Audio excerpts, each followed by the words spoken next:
Payment interface. कौन सा, फिर से बोलो। Union payment interface.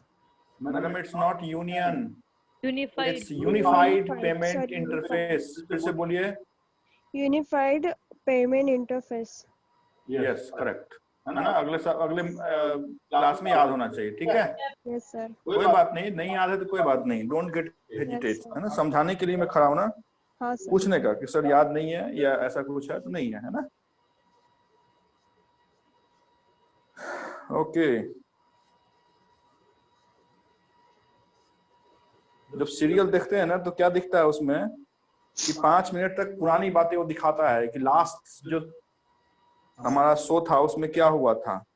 तो हम चलते हैं अश्विनी के पास। अश्विनी एस, अश्विनी मैडम, अश्विनी बोलो बोलो। अश्विनी आपसे बोल रहा हूं मैं, आवाज आ रही है मेरी?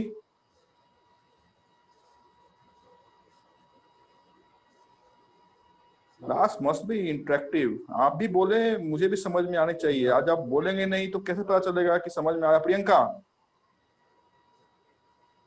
Hello sir. हाँ मैडम, लास्ट क्लास थी आप?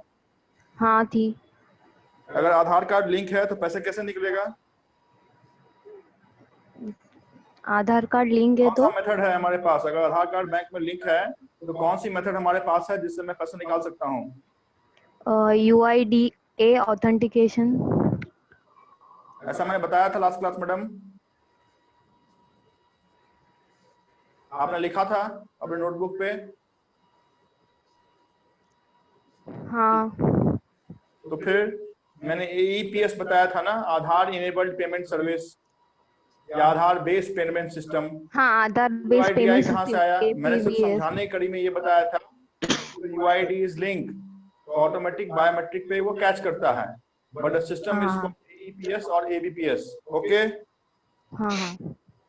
Yes correct. Okay, Nishit. Yes sir. Last class थे आप? Yes sir. कुछ 2 बातें बताइए फटाफट, बिना नोटबुक खोले हुए। सर आपने NEFT, RTGS और IMPS के बारे में बताया था।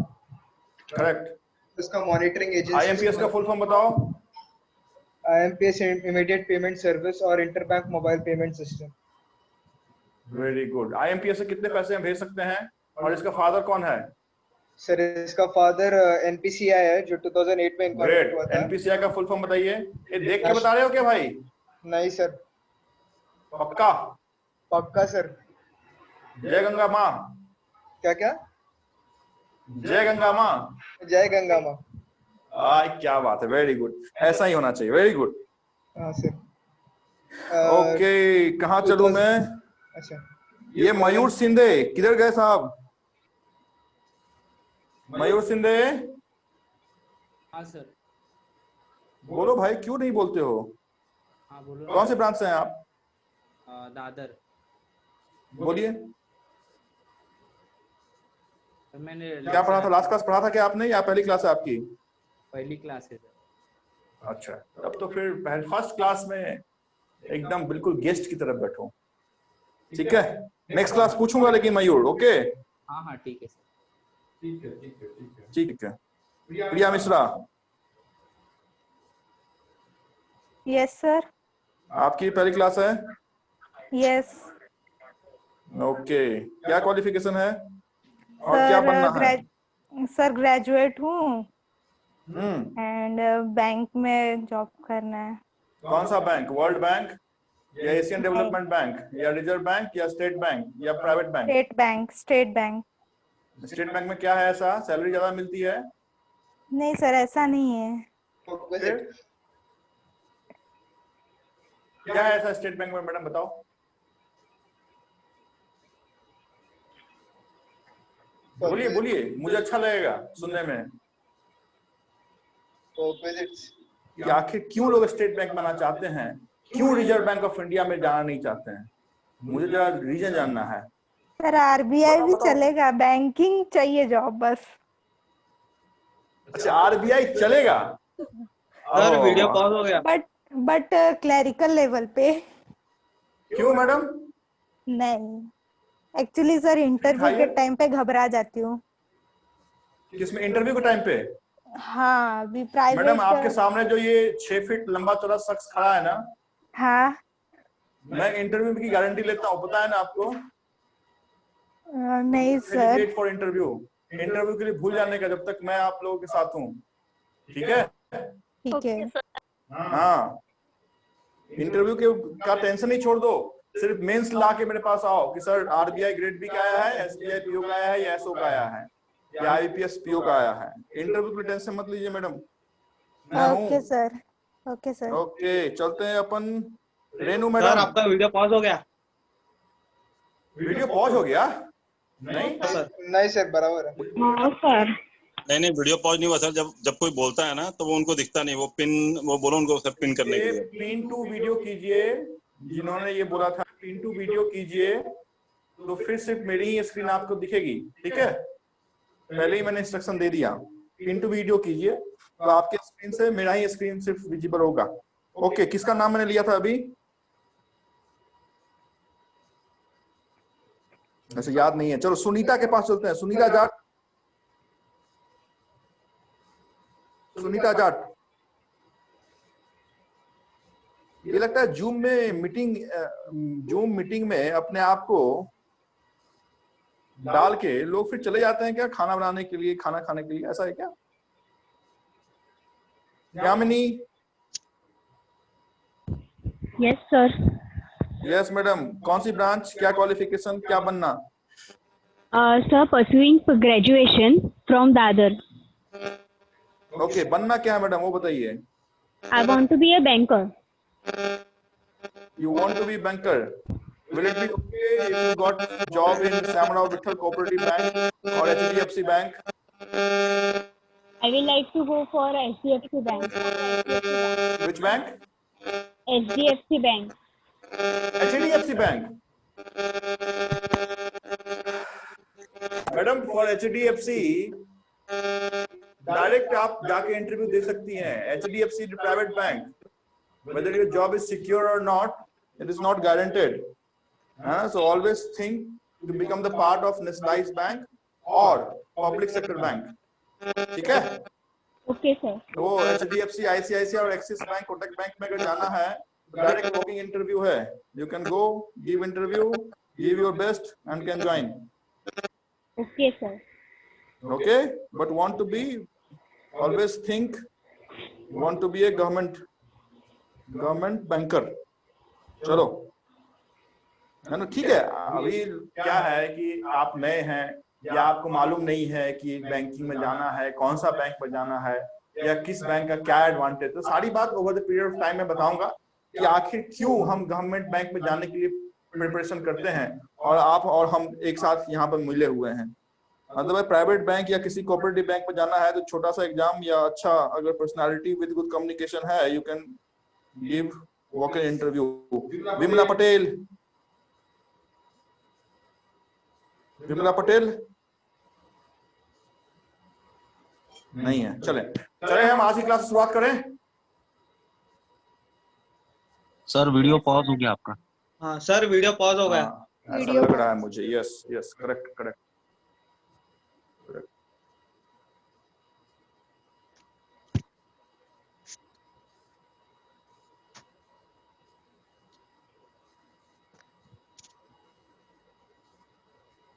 अभी आ रहा है ना? हाँ सर। हाँ, 2 मिनट रुकिएगा, 2 मिनट होल्ड कीजिए। आप लोग में डिस्कशन 2 मिनट भी कर सकते हैं।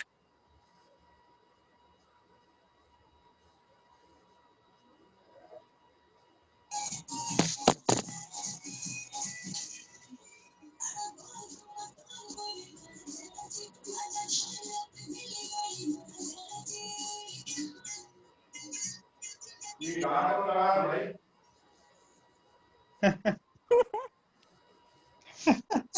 अच्छा है, मतलब 2 मिनट का समय इंटरवल दिया है तो उसने अच्छा है, ये अच्छी बात है। हाँ सर। है कि नहीं? गुड। चलिए हम क्लास की शुरुआत करते हैं। शुरुआत करने से पहले जो लास्ट क्लास हमने पढ़ा था उस पे 2 मिनट हमारा नजर रहेगा और 2 मिनट नजर के बाद हम बिल्कुल आज के फ्रेश क्लास में चलेंगे। देखिए लास्ट क्लास में हमने आपको बताया था, आवाज आ रही है ना? हाँ। लास्ट क्लास में हमने आपको जो पेमेंट ट्रांसफर टूल्स हैं जिससे हम पैसा एक बैंक से दूसरे बैंक में भेज सकते हैं उसके बारे में हमने आपको बताया था और अलग अलग टूल्स बताया था, like NEFT, RTGS, UPI gateway system, IMPS, AEPS या ABPS, ये सारी बातें मैंने आपको बताया था। और वहां पे मैंने कुछ चीजों पे बहुत ज्यादा आपको प्रेशराइज किया था कि ये एटलीस्ट अपने फाइनल सिलेक्शन तक आप याद रखेंगे। वो था RTGS की minimum limit. RTGS minimum limit starts from ₹2 lakh, isn't it? Yes or no? Yes, sir. Yes, sir. हाँ, RTGS की जो मिनिमम लिमिट है वो 2 लाख से होती है, whereas the maximum limit of RTGS और NEFT is no limit, है ना? NEFT और RTGS की कोई भी लिमिट नहीं है। NEFT 2020 से 24/7 ऑल द डे हो गया है ना? पहले यहाँ भी टाइम बार था कि इस डेज को आप नहीं भेज सकते या इस टाइम के बाद आप नहीं भेज सकते हैं, but NEFT is similar to IMPS, active 24/7. Both NEFT and RTGS are regulated by Bankers Bank, Reserve Bank of India, whereas a part of NEFT and RTGS जितनी भी पेमेंट गेटवे आपकी है या होगी या अपने एग्जामिनेशन में आपको देखने के मिलेगा, उसका सही आंसर हमेशा और हमेशा जिस ऑर्गेनाइजेशन पे आप लगाएंगे उस ऑर्गेनाइजेशन का एस्टैब्लिशमेंट हमने 2008 में किया है, 2008 में किया है। उस ऑर्गेनाइजेशन का एस्टैब्लिशमेंट आपके शहर में किया है, मुंबई में किया है। उस ऑर्गेनाइजेशन का नाम NPCI है, national payment corporation of India है। This is the only organisation which is considered as the umbrella organisation of all digital payment gateway in India, है ना? चाहे वो IMPS हो, AEPS हो, UPI हो, ABPS हो, ये सबका फादर जो है वो NPCI है, national payment corporation of India है। अलग अलग लिमिट हमने आपके साथ बताया था। आज की क्लास में जहां पे हमारी नजर होगी तो बेसिकली 2 टॉपिक हम कवर करने की कोशिश करेंगे। क्योंकि लास्ट क्लास में हमारी पहली क्लास थी, इस वजह से थोड़ा सा समय हमने अपने सिलेबस को बताने में आपके साथ कर लिया। अदरवाइज 10 मिनट के हम रिकैप के बाद हमेशा हर एक क्लास में हम आपके साथ नई क्लास की बात करेंगे। लेकिन क्या होता है कि जब फिजिकल क्लास हो या फिर डिजिटल क्लास हो, इसमें जब स्टूडेंट देखते हैं कि सर शुरुआत के 10 मिनट या 15 मिनट पूछते ही नाम लेके, तो फिर वो क्या करते हैं कि after 15 minute they start joining. ऐसा नहीं होगा। डबल वॉइस आ रही है आपकी। क्या हो गया? डबल वॉइस आ रही है आपकी, वही मतलब जो आप बोल रहे वो चीज रिपीट हो रही है। एक और है सर वॉइस। हाँ, इको आ रहा है? हाँ सर। Yes sir.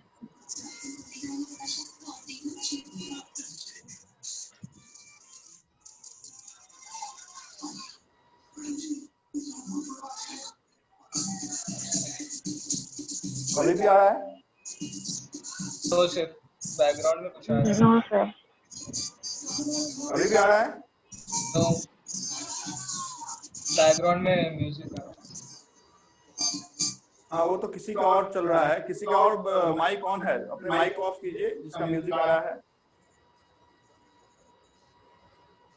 मेरी इको तो नहीं आ रही अभी? No sir. चलो, यस सर। किसका आवाज आ रहा है पीछे से? एक बार देखूंगा।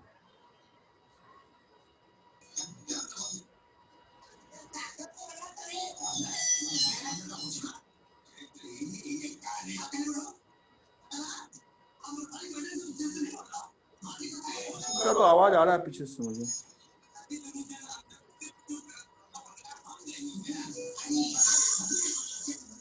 ठीक है, लेकिन यहाँ दिख तो नहीं रहा है किसी का माइक ऑन।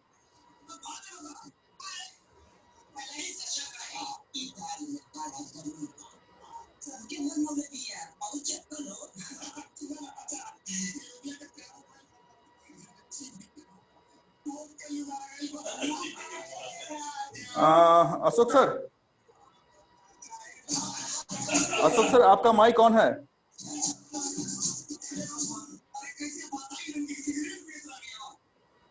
सर सर मेरा अनम्यूट था। बाकी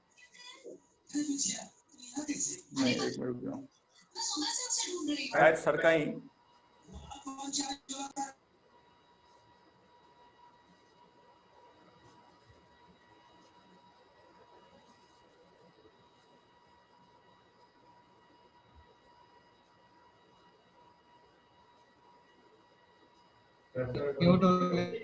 उन्हीं का माइक ऑन है, तो मैं जब मैसेज देखेंगे, मैसेज डाल दिया मैंने। लोग आ जा रही है अभी?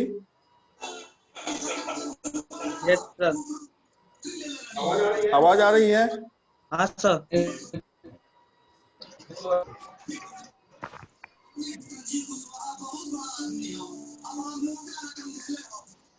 क्या आवाज आ रही है क्या? हाँ हाँ सर एको हो रहा है फिर से। अभी भी इको हो रहा है?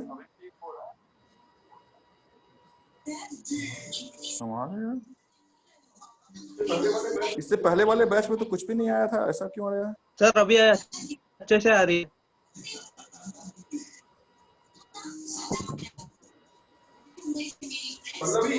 पल्लवी पल्लवी माफ करो।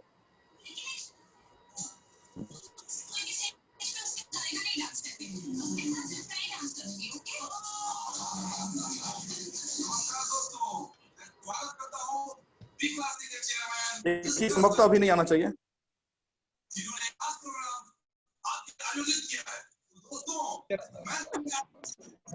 भी ठीक है, ये किस है यार?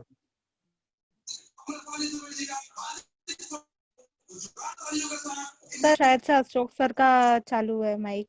सर आप अगर सर का चालू है। सर ठीक वाला है, जैसे ही वो आएंगे तब तक हॉरिबल है क्या? मतलब 5 मिनट काम चलने लायक है? सर आप हाँ सर चल जाएगा। आएगा सर, आप स्टार्ट तो ठीक है, मैंने सर को मैसेज डाल दिया है। सर का ही मैसेज, वो माइक लगता है ऑन है ना? अच्छा, बाकी लोगों ने वो बाकी के जो वीडियो है वो देखा आपके चैनल पे, लर्न बियॉन्ड पे? हाँ सर थोड़े बहुत देखे वीडियो।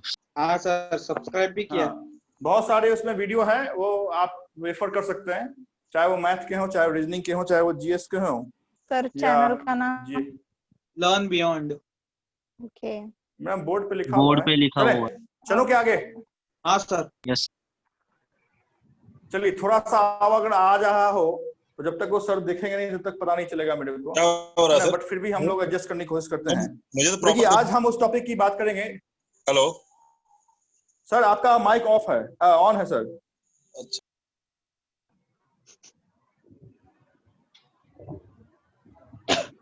हाँ ठीक है, अभी देखो बाकी लोग ठीक है? अभी आवाज नहीं आ रही है ना? नहीं सर। अभी ओके, परफेक्ट? हाँ यस ओके। तो आज की जो हमारी कंसंट्रेशन होगी वो कोड फिनांस, हम 2 टॉपिक कवर करने की कोशिश करेंगे, क्योंकि 5 मिनट हमारा वेस्ट हुआ है, तो 5 मिनट हम क्लास को एक्सटेंड करेंगे बाद में। आज 2 टॉपिक में एक जो टॉपिक हमारी होगी वो बेसिकली फिनेंशियल कोड होगी। जैसे लास्ट क्लास में हमने फिनेंशियल टूल्स की बात की थी और फंड ट्रांसफर, जिसमें हमने एनईएफटी, आरटीजीएस वगैरह वगैरह तमाम बातें की थी। जिनका छूट गया हो वहां पे जाके देख सकते हैं। और आज हम फिनेंशियल कोड की बात करेंगे। फिनेंशियल कोड होते क्या है और आपके लिए क्यों इंपॉर्टेंट है, ये जरूरी है आपकी जानना। तो आप जान लें, जैसे एक को हम कहते हैं आई बैन, है ना? आई बैन क्या होता है? 1 मार्क्स तो आज के इस टॉपिक से फिक्स है आपका। 1 मार्क्स तो पूछा ही जाएगा। आपको किसी भी एग्जामिनेशन में जाए बैंकिंग इंश्योरेंस में, तो 1 मार्क्स यहाँ से पूछा जाएगा। आई बैन नंबर। आई बैन नंबर के बाद ये जो नाम मैंने आपके बोर्ड पे लिखा है, ये संभवतः जो लास्ट क्लास मौजूद थे उनको सुना लगता होगा। यूटीआर नंबर सुना लगता है? हाँ sir. Yes, very good. Third IFSC code, fourth is MICR code, fifth is MMID code, next is CVV number. पहले 6 की बात करते हैं, फिर हम 1-2 और की बात करेंगे। This is most important for your examination, that is society for world wide interbank financial telecommunication, that is Swift. सबको आवाज आ रही है ना? एक कोई बोलो यस। यस। ओके, देखिए इसका फुल फॉर्म, आपकी जो बैंकिंग की एग्जामिनेशन है, अगर स्टेट बैंक ऑफ इंडिया की बात करें तो 50 मार्क्स के जनरल अवेयरनेस पूछे जाते हैं, स्पेशल रेफरेंस बैंकिंग इंडस्ट्री। अगर रिजर्व बैंक ऑफ इंडिया की बात करें तो 75 मार्क्स से ये क्वेश्चन पूछे जाते हैं बैंकिंग टर्मिनोलॉजी के।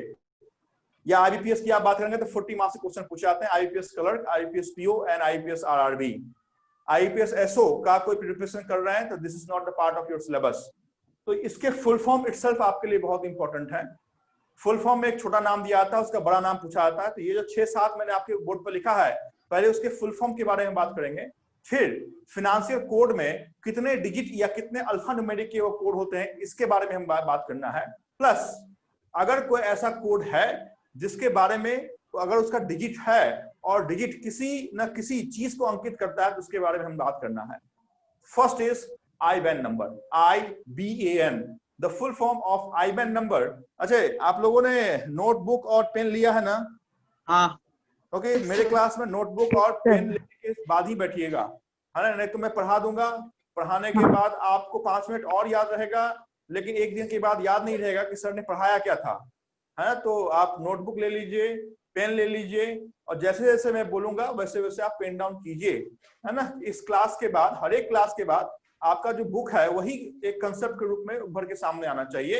First is IBAN number, the full form of IBAN number is international, है ना? यहाँ पे IBAN का जो I है वो इंडियन के बारे में नहीं है, that is for international bank. क्योंकि हम बैंक विशेष बात कर रहे हैं, इंटरनेशनल बैंक अकाउंट और क्या, तो number, international bank account number. Generally जब ऑफशोर बैंकिंग या ऑनशोर बैंकिंग में हम डील करेंगे, अब आप कहेंगे कि सर यही नहीं समझ में आया कि what is offshore and what is onshore. Swiss bank का नाम तो सुना होगा आई थिंक, है ना? तो स्विस बैंक जब हम अकाउंट ओपन करते हैं, या फिर इंडिया के टैक्स से बचने के लिए हम अपना जो, ठीक है, हम और आप टैक्स को बचाने की कोशिश नहीं करते हैं क्योंकि है ही क्या, लेकिन जो बड़े पॉलिटिशियन हैं या बड़े इंडस्ट्रियलिस्ट हैं वो इंडिया के टैक्स सिस्टम से बचने के लिए, क्योंकि एक तो 10 लाख से जैसे ज्यादा इनकम होगा तो 30% टैक्स है, प्लस उनको सरप्लस टैक्स देना पड़ता है अगर 1 करोड़ से ज्यादा उनकी इनकम है। तो इंडिया के टैक्स सिस्टम से बचने के लिए वो क्या करते हैं, ये जो पैसा है ये दूसरे कंट्री के अकाउंट में, ओपन कंट्री के बैंक में ओपन कर देते हैं, और कंट्री के अदर बैंक में वो ओपन करेंगे तो उनका जो सिटीजनशिप होगा वो कहाँ का आएगा, वो तो इंडियन ही आएगा। जब अदर कंट्री की बैंक इंडियन सिटीजन का अकाउंट ओपन करेगी तो उनको जो अकाउंट नंबर देगी, the bank account number will considered as IBAN number. The full form of IBAN, I stand for international, BAN stand for bank account number, and this IBAN number is of 32 digit. There is no alpha, 32 digit. तो पहली बात जो आप लिखेंगे वो है IBAN का full form और IBAN कितने डिजिट का कोड है। IBAN का पहला बात लिखें फटाफट, आप वीडियो भी देखते रहें और लिखते भी रहें, आपका हाथ नीचे चलना चाहिए और वीडियो आंख जो है वो स्क्रीन पे होना चाहिए। IBAN, full form of IBAN, International Bank Account Number. This is of 32 numeric code. Done? Numeric code. Yes. हाँ, कोई अगर छूट जाए या कोई समझ में ना आए तो मेरे से आप पूछ सकते हैं कि सर ये समझ में नहीं आया है, फिर से एक बार बताओ, है ना? तो ऐसा कोई हेजिटेशन मत रखिएगा कितनी बार मैं सर से पूछूं, है ना? बिल्कुल नए हैं आप, 10 बार मेरे से पूछिए, 10 बार मैं बताऊंगा, ठीक है? अरे हाँ बोलो भाई कोई। Yes sir. दूसरा इज UTR। लास्ट क्लास जो मौजूद थे उन्हें हमने 2 ट्रांसफर टूल्स बताया था और ये बताया था कि जो बैंकर्स बैंक है, फादर ऑफ ऑल बैंक है, रिजर्व बैंक है, उसके अंदर 2 रेगुलेशन के टूल्स चलते हैं, वन इज RTGS और सेकंड इज NEFT। तो जिस समय आप NEFT करेंगे, NEFT करने के बाद, नेशनल इलेक्ट्रॉनिक फंड ट्रांसफर करने के बाद, बैंक आपको UTR नंबर लिख के देगी, and this UTR is of 16 alpha digit नहीं साहब, डिजिट अपने दोस्तों के साथ बोलिए कि 16 डिजिट का कोड है। बट जब भी आप फिनेंशियल बातें अपने एग्जामिनेशन से रिलेटेड या मेरे साथ या अपने ग्रुप में करेंगे तो अल्फा न्यूमेरिक बोलने का, ठीक है? नहीं तो पहला ही ऑप्शन आपको आएगा 16 डिजिट। 16 तो आपको मालूम है, बस आंख में 16 दिखा और ठोक दिया ऑप्शन नंबर ए पे, और फिर पता चला 1.25 मार्क्स छूट गया तो गलत कर दिया, 0.25 मार्क्स जो है नेगेटिव मार्किंग में चले गए। तो एनईएफटी में क्या नंबर मिलेगा? यूटीआर का फुल, यूटीआर का, किसका माइक ऑन है? यूटीआर का फुल फॉर्म क्या है? तो unique transaction reference, unique transaction reference number, क्योंकि हर एक बार ये यूनिक मिलता है और चूंकि ट्रांजैक्शन करने के बाद आपको मिलता है और वो एक रेफरेंस होता है, तो the full form is unique. It's not unit और इट्स नॉट यू से अलावा कुछ नहीं, यूनिक ट्रांजैक्शन रेफरेंस नंबर। दो चीजों में आपको मिलेगा। एनईएफटी में भी यूटीआर मिलेगा, बट वो यूटीआर 16 डिजिट का होगा। आरटीजीएस जब रियल टाइम ग्रॉस सेटलमेंट आप करेंगे तो भी आपको यूटीआर मिलेगा, बट वो यूटीआर 16 अल्फा न्यूमेरिक का ना होके 22 अल्फा न्यूमेरिक का होगा। यहां तक कोई दिक्कत नहीं? चलो लिख भी रहे हैं ना? हाँ सर। है ना? अगर मैं बोर्ड के सामने आ जाऊं तो थोड़ा सा आप बोल सकते हैं कि सर थोड़ा सा साइड आ जाइए।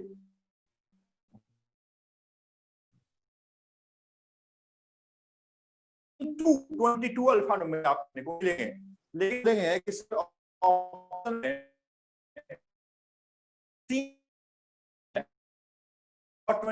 22 वीडियो हुआ है क्या? नहीं सर।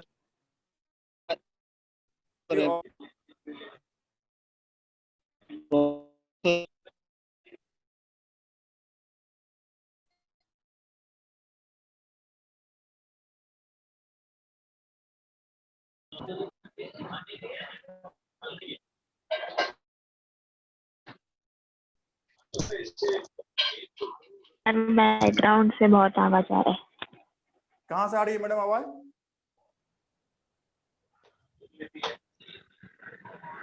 देखने दो किसका माइक ऑन है। ठीक है, अगर किसी का माइक ऑन है तो जब तक माइक ऑफ कर लीजिए, क्योंकि थोड़ा सा भी नॉइज जो है। करण साहब, पल्लवी सर मेरे उधर कोई आवाज ही नहीं आ रहा है, मैं मेरे रूम में बैठा हूँ। सर मेरा भी नहीं आवाज नहीं आ रहा, that is okay, but please आप माइक ऑफ कर लीजिए, है ना? ओके, कोई दिक्कत आए तो आप मेरे को पिंग कीजिए कि सर आवाज नहीं आ रहा है या वीडियो पॉज हुआ। चले, तो मैं यूटीआर पे था कि 16 to 22। मैं बोल रहा था कि अगर आपके ऑप्शन में, ऑप्शन ए में 16 अल्फा न्यूमेरिक रहता है और ऑप्शन सी में 22 अल्फा न्यूमेरिक में रहता है, तो आप किसको टिक मार्क करेंगे? आपको मालूम तो है कि सर ने बताया है कि 16 एनईएफटी में मिलेगा, 22 आरटीजीएस से मिलेगा, बट टिक मार्क किसको करें? यहाँ तो दोनों आ गया। तो always and always tick mark on the 22 alphanumeric which is the reference tools of RTGS. समझ में आया? कोई yes? Yes sir. Sir repeat करो ना एक बार प्लीज। मैं बोल रहा हूं कि पॉज हो रहा है बीच में वीडियो। पॉज हो रहा है? मैं बोल रहा हूं कि यूटीआर 16 अल्फान्यूमेरिक का भी रहता है अगर आपने एनईएफटी किया है। यूटीआर 22 अल्फान्यूमेरिक का भी होगा अगर आपने आरटीजीएस किया है। बट आपसे अगर पूछा जाए आपके एग्जामिनेशन में कि UTR consist of option number A 16 alphanumeric, option number B 22 alphanumeric, उस कंडीशन में किसे टिक मार्क करना है ना? तो उस कंडीशन में हमेशा और हमेशा आरटीजीएस के ही यूटीआर को टिक मार्क करना है, दैट इज ऑफ 22 अल्फान्यूमेरिक। ठीक है? कोई बोलो? ओके, ठीक है। अभी हम कहां चलेंगे? The most important code in banking transaction, that is IFSC code. देखिए आईएफएससी का फुल फॉर्म क्या होता है? तो आई स्टैंड फॉर, जैसे आईबैन का आई इंटरनेशनल होता था, वैसे ही यहाँ पे आईएफएससी का कोड जो है वो हम सिर्फ इंडिया के अंदर ही पैसे भेजने के लिए हम करते हैं। Indian financial system code. तो आई का मतलब क्या होगा? इंडियन। इंडियन। ये जो पैसा हम भेजते हैं वो चूंकि बैंक के थ्रू भेजते हैं और bank is the part of financial system. Answer क्या है? Indian financial system code. S stand for solution है, एस स्टैंड फॉर सर्विस है, एस स्टैंड फॉर सिस्टम है, या एस स्टैंड फॉर सिस्टमैटिक है? This is confusion. तो आप जाने कि एस स्टैंड फॉर सॉल्यूशन नहीं है, सर्विस नहीं है, क्योंकि कंप्यूटर या लैपटॉप से हम भेजते हैं, which is the part of system. इस कारण से इंडियन फाइनेंशियल सिस्टम है, और अंत में क्या है तो कोड है। देखिए मैंने क्यों आखिर इतना लिखा वो इंपॉर्टेंट है ना। तो आपको याद होना चाहिए कि सर जब आईएफएससी बता रहे थे तो उनको बताए थे कि लैपटॉप और मोबाइल से ही हम भेजते हैं, और वो ना सॉल्यूशन है ना सर्विस है, वो एक सिस्टम का पार्ट है, इस कारण से सिस्टम ही होगा। क्लियर? ये जो आईएफएससी कोड है, this IFSC code is 11 digit। 11। जब तक ना बोलूं तब तक ना बोले, ठीक है? अननेसेसरी फिर वो गलत बात ना फैलाएं। जब बोलूंगा, जब पूछूंगा तो बोलिएगा, मत बोले अभी कि 11 डिजिट का कोड है, ठीक है? This IFSC is of 11 alpha numeric code, है ना। अल्फा भी होंगे और न्यूमेरिक भी होगा। इस आईएफएससी को हमेशा और हमेशा 3 पार्ट में आपको तोड़ के देखना है ना। ऑलवेज 3 पार्ट में आप देखेंगे आज के बाद। हमेशा इसी लॉजिक में बैंक के अंदर या बैंक के बाहर आपको देखने की कोशिश करना है। पहला 4, फिर 1 और फिर 6। किसी भी कंडीशन में भूलने का नहीं कि सर ने जब आईएफएससी लिखा था तो 3 पार्ट में तोड़ के लिखा था, और बताया था कि पहला जो 4 होता है वो हमेशा अल्फा होगा, 5वां जो होगा वो हमेशा और हमेशा हमेशा 0 होगा, और लास्ट का जो 6 होगा वो डिजिट होगा। तो ऐसे तो ये भी डिजिट है, लेकिन क्यों आखिर अलग किया तो बताता हूं। तो first 4 is alpha, 5th is always 0, and last 6 digit क्या है तो ये बताता हूं। This 4 alpha represent bank name, ये बैंक कौन सी है, बैंक ऑफ बड़ौदा है या स्टेट बैंक ऑफ इंडिया है या आईसीआईसीआई बैंक है। ये जो 0 है ये कंट्री कोड है, जैसे आपकी कंट्री कोड 091 है, 91 हम लिखते हैं but 0 is your country code, है ना। 91 भी है बट 91 हिडन है। And last 6 digit represent branch of the bank, कि वो ब्रांच कौन सी है, क्या वो ब्रांच आपके घाटकोपर की है या मीरा रोड की है या डोंबिवली है। तो डोंबिवली का ब्रांच ये है, ये कौन बताएगा, तो ये हमेशा आखिरी का 6 डिजिट बताएगा कि डोंबिवली में हम एचडीएफसी बैंक हैं, और एचडीएफसी बैंक में रेलवे स्टेशन के बाजू वाले बैंक हैं, ब्रांच हैं। 0 चूंकि इंडिया के अंदर की बात है, और 6 जो शुरुआत का 4 अल्फा है वो बताएगा कि हम आईसीआईसीआई बैंक हैं, हम स्टेट बैंक हैं, हम श्यामराव विठल बैंक हैं। फिर से बोलता हूं, आईएफएससी 11 अल्फा न्यूमेरिक का कोड होता है। ये alpha numeric code first 4 then 1 then 6 में डिवीजन है। फर्स्ट 4 बैंक के नाम को रिप्रेजेंट करेगा, बैंक नेम। लास्ट 4 बैंक की ब्रांच को रिप्रेजेंट करेगा कि ब्रांच कौन सी है, और जो 0 है वो हमेशा कॉमन होगा, एवरी टाइम और एनीवेयर। आपको ऐसा देखने में तो लगेगा कि सपोज हमने लिखा है SBINO, तो ये ओ नहीं होगा। अगर आप बैंक के अंदर चले जाएं और आपको लिखने में दिख जाए कि SBINO है, वो आपने अगर पंच कर दिया तो पैसा रिटर्न होके आ जाएगा, है ना। क्यों ओ नहीं है, कोई बताओ? डिजिट 0 है, हाँ 0 है, ठीक है। तो ये है आपके आईएफएससी कोड, फटाफट लिखें। Indian financial system code 11 alpha numeric code, first 4 alpha represent bank name, 0 is always common, which is always and always 5th digit, and last 6 digit representing branch of the bank.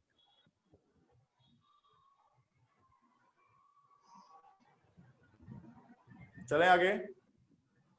yes sir okay, आईबैन के बाद UTR sir के बाद last 6 digit last 6 digit. Okay, आपका account कहाँ पे है? Sir Ghatkopar में। घाटकोपर में कौन सा ब्रांच? घाटकोपर में बहुत बड़ा है ना, किधर है? बड़ौदा, मानिकलाल। नहीं किधर, एरिया कौन सा है? सर घाटकोपर वेस्ट में। वेस्ट में है, तो वो बताएगा कि आपका जो है वो बैंक ऑफ बड़ौदा में है, लेकिन घाटकोपर के साकी नाव का या चांदीवली या पवई में नहीं है, वो कहाँ पे है? तो घाटकोपर वेस्ट में है, ठीक है। तो branch of the bank 6 digit represent करेगा। Clear? Yes sir. Okay, cheque देखा है आप लोगों ने? Check yes sir. चेक अगर देखा होगा तो उसके नीचे जो व्हाइट पट्टी होती है उसको सही ढंग से आप देखिएगा। अगर अभी है तो अभी देखिए, अभी नहीं है तो कल देखिएगा। उसकी सबसे नीचे जो व्हाइट पट्टी होती है उसमें 4 डिजिट लिखे होते हैं, है ना। ऑलवेज हमेशा हमेशा इस तरीके का डिजिट होगा। वो 4 पार्ट में डिवीजन होता है उसका। तो वो तो मैं क्या होता है 4 पार्ट में डिवीजन, वो जब निगोशिएबल इंस्ट्रूमेंट एक्ट पढ़ाऊंगा तब मैं बताऊंगा कि क्या है चेक, क्या है डिमांड ड्राफ्ट। अभी आप जाने कि चेक के बॉटम में सेकंड लेफ्ट, कि अगर ये इस 4 पार्ट में टूटा हुआ है तो सेकंड लेफ्ट मतलब ये हमेशा और हमेशा, जैसे IFSC को भी आपने 3 पार्ट में तोड़ के देखा, वैसे ही इस कोड को भी आपको 3 पार्ट में तोड़ के देखना है। और इस पार्ट का नाम है MICR। The full form of MICR is Magnetic Ink Character Recognition, हमेशा। लेकिन ये जो MICR की कोड है ये सिर्फ चेक में ही लिखी हुई आपको मिलेगी और कहीं नहीं आपको मिल सकता है। अभी मैंने ना IBAN को तोड़ा, अगर 32 डिजिट के IBAN थे तो मैंने बताया ही नहीं आपको कि 8 डिजिट कंट्री को रिप्रेजेंट करते हैं, 6 डिजिट आपके इंटरनेशनल कोड रहते हैं, नहीं बताया है।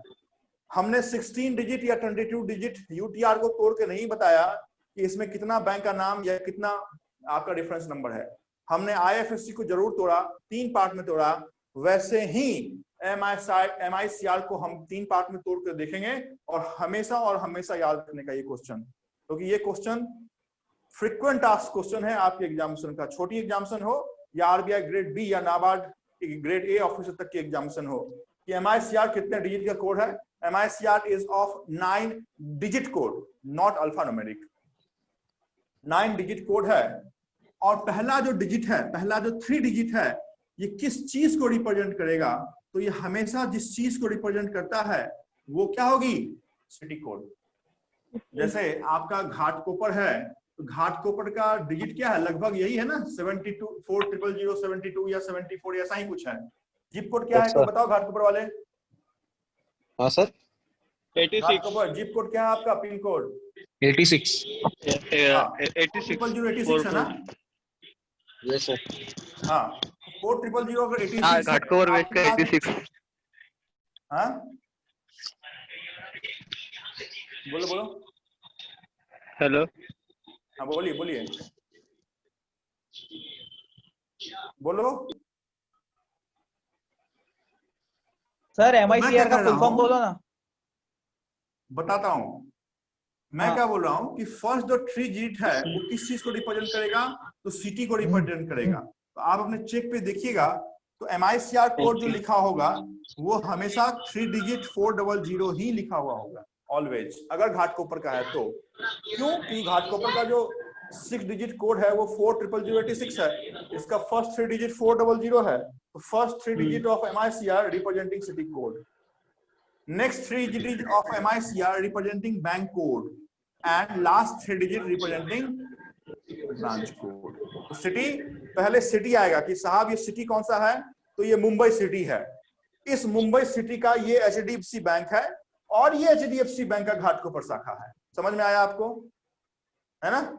This is called MICR। The full form of MICR is magnetic ink, INK ink, character and recognition.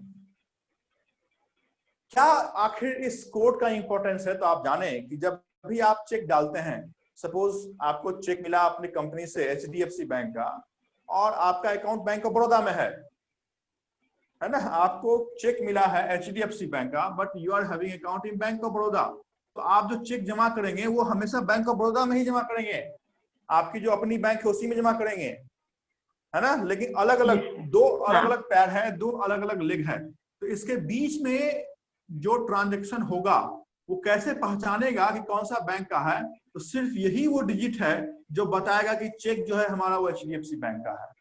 तो ये सिर्फ चेक क्लियरिंग के लिए हम यूज करते हैं MICR। 9 digit, city, bank and branch.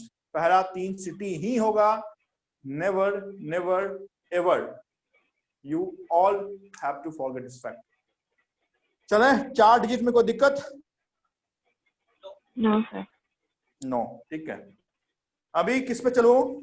अभी हम चलते हैं कि साहब मैं तो इंडिया के अंदर पैसा भेज दिया, लेकिन मेरे जो भाई हैं वो MBBS कर रहे हैं, कहाँ से? तो दुबई से या फिर अमेरिका से, वो मैनेजमेंट कर रहे हैं, तो मुझे उन्हें पैसा भेजना है। भेज सकते हैं ना? तो भेज अगर सकते हैं तो उनके लिए जिस कोड को RBI ने स्वीकृत किया है, बनाया है, उस कोड का नाम मारुति की एक गाड़ी का नाम है और वो नाम है स्विफ्ट। SWIFT। जब तक आपका सिलेक्शन किसी बैंक में ना हो जाए तब तक इस फुल फॉर्म को याद रखना है, किसी भी कंडीशन में भूलने का नहीं, अदरवाइज इतना बड़ा मैं लिखता नहीं कभी भी। S स्टैंड फॉर सोसाइटी, ठीक है? सोसाइटी फॉर W का मतलब होता है कि हम वर्ल्ड में कहीं भी पैसा भेज सकते हैं, तो हम कहते हैं WWW, तो यही है वर्ल्ड वाइड।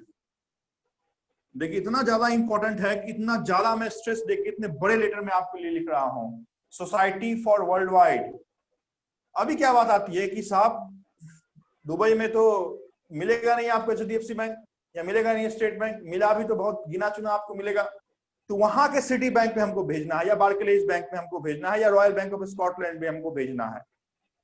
तो यहाँ पे 2 अलग बैंक आ गई, 2 अलग पैर हो गए। तो उसके लिए I stand for interbank, society for world wide interbank. पैसा हम भेज रहे हैं, तो पैसा हम भेजेंगे तो किसका पार्ट होगा? Fund, financial.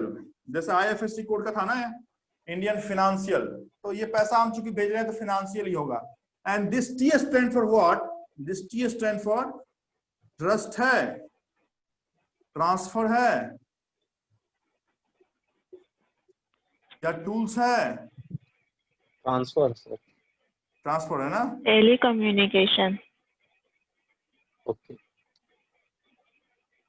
This T stand for, कभी ऐसा दूर तक भी नहीं लगेगा कि साहब ये तो पैसा हम भेज रहे हैं, तो अगर भेज रहे हैं तो ऑब्वियसली बात है ट्रांसफर होगा, लेकिन क्या लिखा है मैंने? Society for world wide interbank financial. T stand for हमेशा और हमेशा टेलीकम्युनिकेशन पे ही टिक मार्क करना है। क्लियर? स्विफ्ट, ये जो स्विफ्ट का डिजिट है ये भी IFSC कोड की तरह ही 11 अल्फा न्यूमेरिक का होता है, और इस स्विफ्ट की जो हेडक्वार्टर है वो हेडक्वार्टर आपके बेल्जियम की राजधानी में है, and the capital of Belgium is in Brussels. समझ में आया क्या बोल रहा हूं मैं? yes. अभी तक मैं बताया क्या कि IFSC कोड का हेडक्वार्टर कहाँ है, क्योंकि IFSC का हेडक्वार्टर हो ही नहीं सकता, IFSC एक कोड है, लेकिन स्विफ्ट एक फिनेंशियल क्या है? तो सोसाइटी है। This S stand for society. अगर सोसाइटी है तो ऑब्वियसली बात है कहीं ना कहीं हेडक्वार्टर होगा, जैसे आपका DB बैंक का है, या UNO का है, या WTO का है। इसकी जो हेडक्वार्टर है वो ना वॉशिंगटन में है, ना न्यूयॉर्क में है, ना जेनेवा में है, कहाँ पे है? ब्रुसेल्स में है। याद रहेगा? लिखें, नेक्स्ट आप लिखें स्विफ्ट। स्विफ्ट का फुल फॉर्म लिखें, society for world wide interbank financial telecommunication. और ये स्विफ्ट 11 अल्फा न्यूमेरिक का होता है, similar to IFSC, and the headquarter is in Brussels.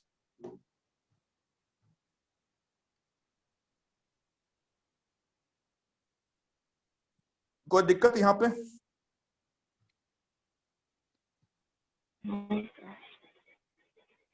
बोलो बोलो, कोई तो बोलो। नहीं, किसी का छूट गया हो, जो प्रीवियस स्विफ्ट हो, जो हमने लिखाया हो उसमें छूट गया हो? सर स्विफ्ट का इम्पोर्टेंस एक बार वापस बोल सकते हो? Importance as an international telecommunication, as an समझा कि एक इंटरनेशनल ट्रांसफर के लिए टेलीकम्युनिकेशन, मतलब वो ब्रांच नहीं रहेगा तो, बट और कुछ मतलब इन शॉर्ट इम्पोर्टेंस क्या है? इन शॉर्ट इम्पोर्टेंस इतना ही है कि आपकी क्रॉस बॉर्डर वायर ट्रांजैक्शन इससे हम कर सकते हैं। What is the meaning of cross border wire transaction? तो आप जाने क्रॉस बॉर्डर का मतलब होता है कि आपकी कंट्री के ज्योग्राफिकल सीमा से बाहर अगर हमें पैसा भेजना है तो हम इस कोड का यूज करेंगे।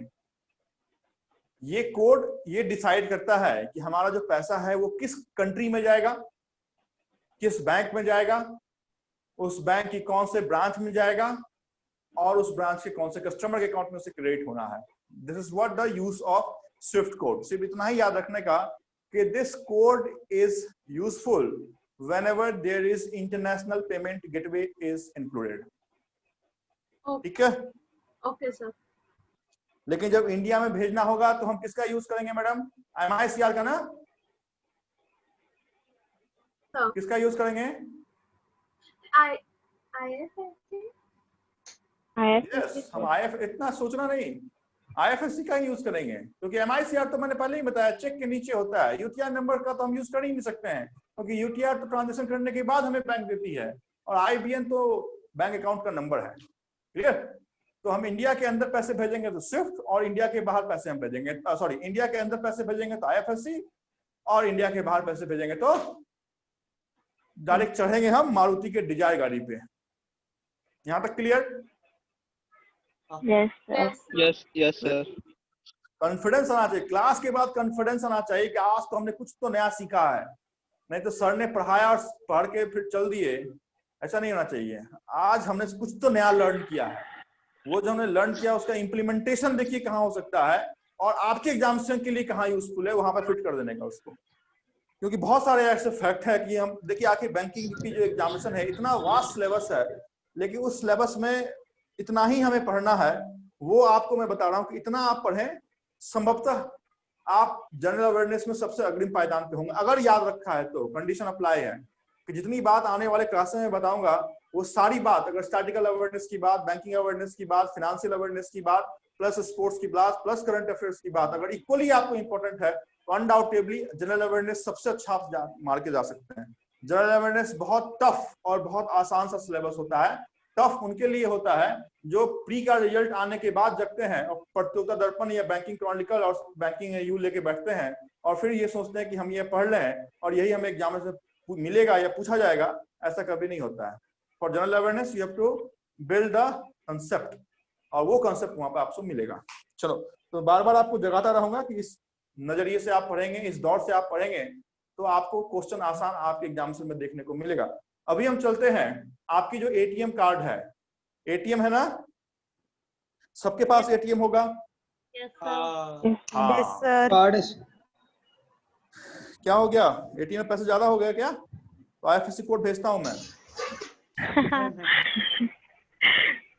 हाँ, आपके पास जो ATM कार्ड है उस ATM कार्ड को जब आप पीछे की ओर मोड़ेंगे, जब पीछे आप देखेंगे बैक साइड, वहां पे आपको एक कोड लिखा हुआ मिलेगा, है ना? तो उसमें उस कोड का जो नाम है दैट इज CVV कोड, है ना? CVV, यहाँ पे मैं लिखता हूँ CVV कोड। ये कोड कितने डिजिट का है आपके ATM के पीछे? 3 डिजिट का है, ठीक है। बट ये जाने कि आपके ATM के पीछे 3 डिजिट का है, इट डजंट मीन कि दूसरे कार्ड के भी ATM के पीछे 3 डिजिट का ही होगा, है ना?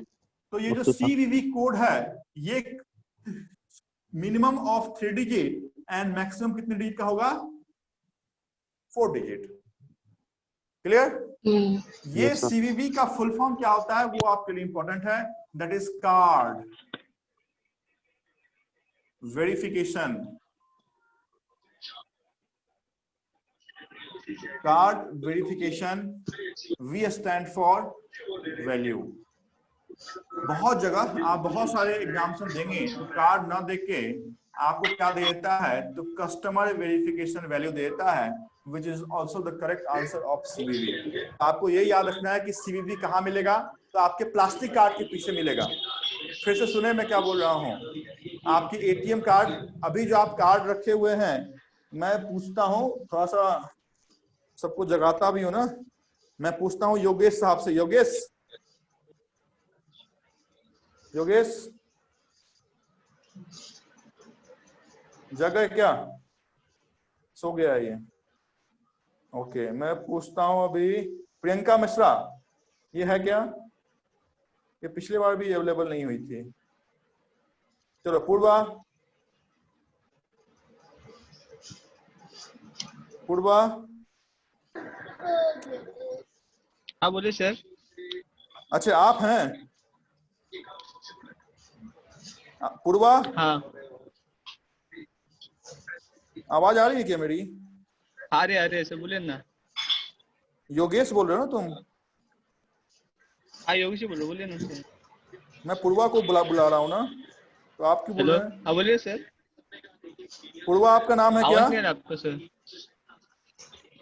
योगेश आप अपना माइक ऑफ कीजिए। सुमन एक यादव। सेकंड। हाँ बोलिए सर। सुमन। Hello. Suman Yadav.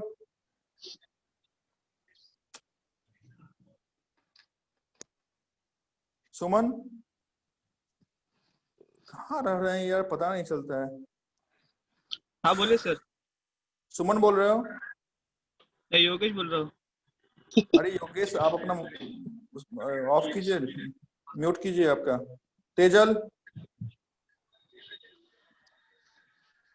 Yes sir, good evening.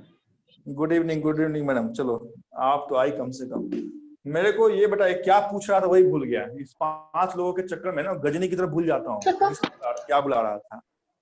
अच्छा मैं बोल रहा हूँ कि जिस समय आप अपना कार्ड, आपके पास जो कार्ड है वो कौन सा कार्ड है वो बताइए। कौन सा कार्ड? द बैंक का? हाँ वो एटीएम है या फिर क्रेडिट कार्ड है डेबिट या कार्ड? फिर रुपए कार्ड है, क्या है? डेबिट कार्ड है। एटीएम नहीं है? हेलो। हाँ एटीएम नहीं है? है डेबिट कार्ड है। नहीं एटीएम कार्ड है या डेबिट कार्ड है? क्योंकि ये डिफरेंस होता है, ये डिफरेंस आपके एग्जाम से पूछा जाता है। इसका आंसर मैं अवेयर करता हूँ, आपसे क्वेश्चन पूछ के बाकी लोगों को अवेयर करता हूँ कि कौन सा कार्ड आपके पास है।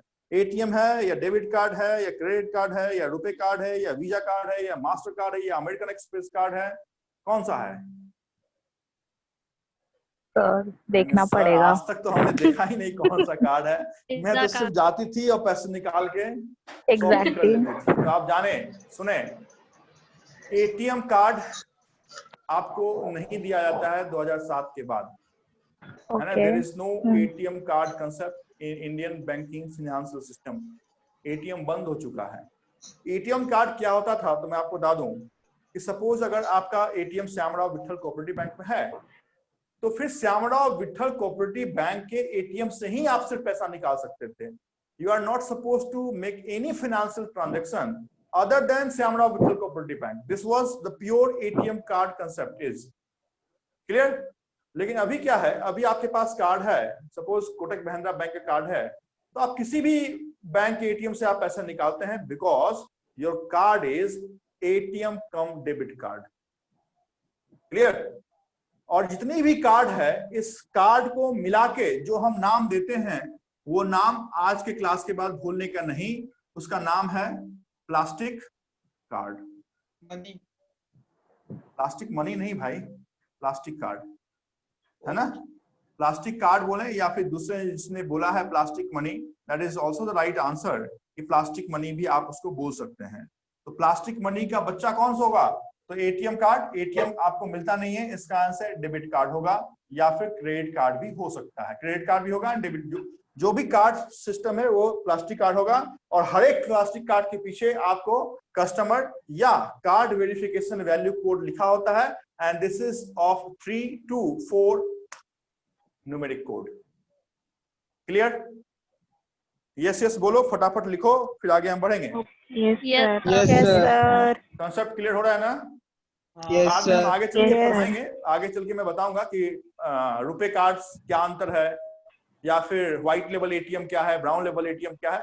बट अभी हमारा जो कंसंट्रेशन है वो कंसंट्रेशन आपके कोड पे है, फाइनेंशियल कोड की क्लास में हम हैं, उससे जुड़ी हुई कोई बातें हैं तो मैं आपको बता देता हूं। Next is MMID। ये फिर से आप MMI। रुको फिर से मैं रिपीट करूंगा। ये संभवतः ये जो नाम मैंने लिया है ये मैंने लास्ट क्लास भी आपको बताया था। Yes, है sir. ना? यस।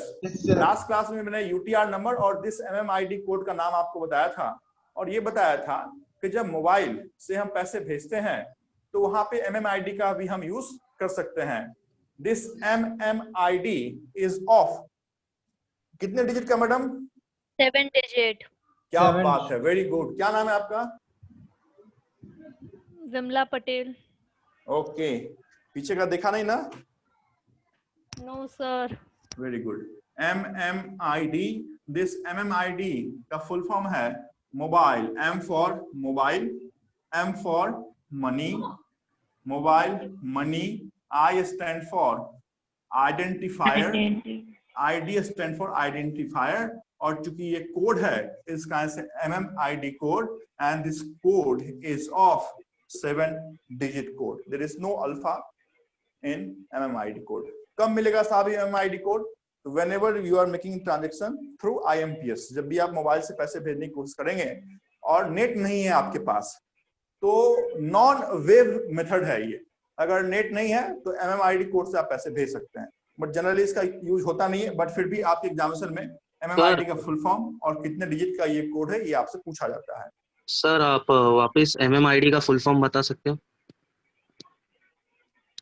देखो क्या लिखा, M stand for mobile money, mobile, I stand for identifier, okay, identifier, ID stand for identity है, तो आइडेंटिफायर हम कहते हैं identifier code. Okay, ID stands for identifier ना? Yes, ID for identifier, okay, thank you and sir. C stand for code. कोई दिक्कत? फिर से बोलूं? No sir, no sir. चलेगा। तो ये है आपकी पहली पार्ट, जिसमें आपको बताया मैंने मोबाइल मनी आइडेंटिफायर क्या होता है, CVV कोड क्या है, MICR कोड क्या है, IFSC कोड क्या है, स्विफ्ट कोड क्या है, या फिर आपकी UTR नंबर क्या होती है, और IBAN नंबर क्या होता है। एक बार फिर से मैं आपको ऊपर से नीचे कितने डिजिट और कितने अल्फा न्यूमेरिक का कोड है वो बता दूं। आप अपने नोटबुक को एक बार मैच कर लीजिए। IBAN 32 numeric code, clear? UTR 16 and 22 respective of and फिर से बताओ ना, फर्स्ट क्या है? IBAN बाद में जुड़े हैं आप? नहीं, अभी जुड़ा हूँ। अभी सर कहाँ से वो आए? आवाज ब्रेक हो रहा है ना? नहीं, आप कब जुड़े हैं क्लास में? नहीं, 2-2.5 महीने हो गया। उसके बाद आप अभी कब, अभी क्लास में आपने जूम ऐप ओपन किया हो, कब ओपन किया हो बताओ?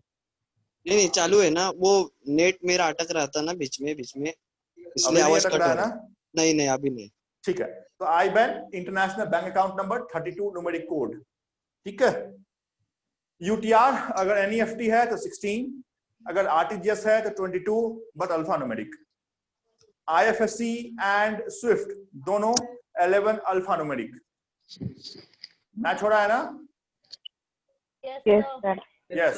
MICR 9 digit, MMID 7 digit, CVV 3 to 4 digit, और आखिरी में एक कोड आप और जान लें, वो कोड कितने डिजिट का है ये तो इंपॉर्टेंट नहीं है ना। अगर इंपॉर्टेंट है तो 7 डिजिट उसका आंसर है, बट BSR का फुल फॉर्म क्या है? नाबार्ड और स्टेट बैंक प्रोविजनरी ऑफिसर में क्वेश्चन पूछा हुआ है ना। तो आप जाने कि BSR का फुल फॉर्म है, B स्टैंड फॉर बैंकिंग नहीं होता है, B स्टैंड फॉर बेसिक, है ना। S स्टैंड फॉर स्टैटिकल,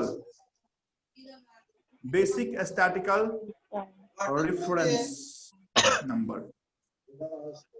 जब भी आपके घर में अगर कोई रिटायर हो रहे हैं, उनको पेंशन आना है, या फिर कोई डिफेंस में है और रिटायर हो रहे हैं, फिर उनको पेंशन आना है, या इनकम टैक्स या प्रोफेशनल टैक्स जमा करना है, तो BSR कोड की जरूरत होगी। ये BSR कोड उतने ही डिजिट का होता है जितने डिजिट का MMID कोड होता है, that is 7 digit, and the full form of BSR is basic statical return, reference नहीं, basic statical return code, basic statical return, it's not reference, basic statical return. क्योंकि income tax हम भरते हैं ना, हम बोलते हैं ITR, इनकम टैक्स रिटर्न, तो वहां पे याद रखें कि रिटर्न इसका फुल फॉर्म होगा। तो ये थी आपकी पहली टॉपिक, जिस टॉपिक में हमने फाइनेंशियल कोड पे पूरा नजर डाला, कितने डिजिट, कितना क्या उसका पूरा नाम। 2 मिनट में आप अपने नोटबुक को देखें, तब तक मैं थोड़ा पानी का सहारा लेता हूँ, फिर आपके साथ जुड़ता हूँ। तब तक किसी के पास अगर मोबाइल है तो गाना लगा सकते हैं ना, यही किया था ना पिछले बार, थोड़ा सा एंजॉयमेंट कर रहा था, वो मेरे को भी सुनाई दे रहा था। चलो 2 मिनट के लिए आप देखें, 2 मिनट के बाद मैं आपसे जुड़ता हूँ फिर से सेकंड टॉपिक को लेके।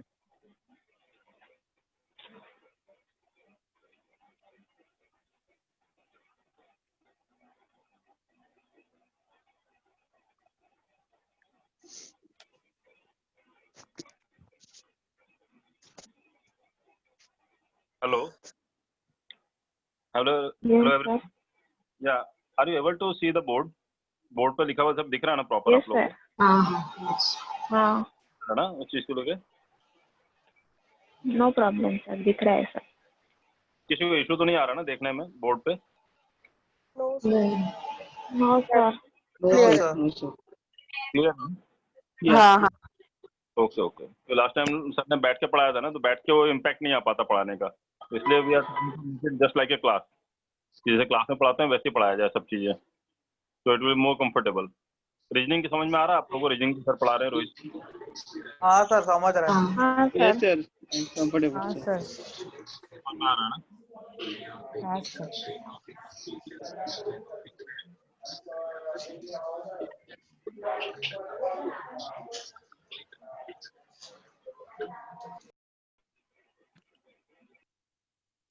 ओके, किसने चाय लिया बताओ? चाय पिया या किसी ने?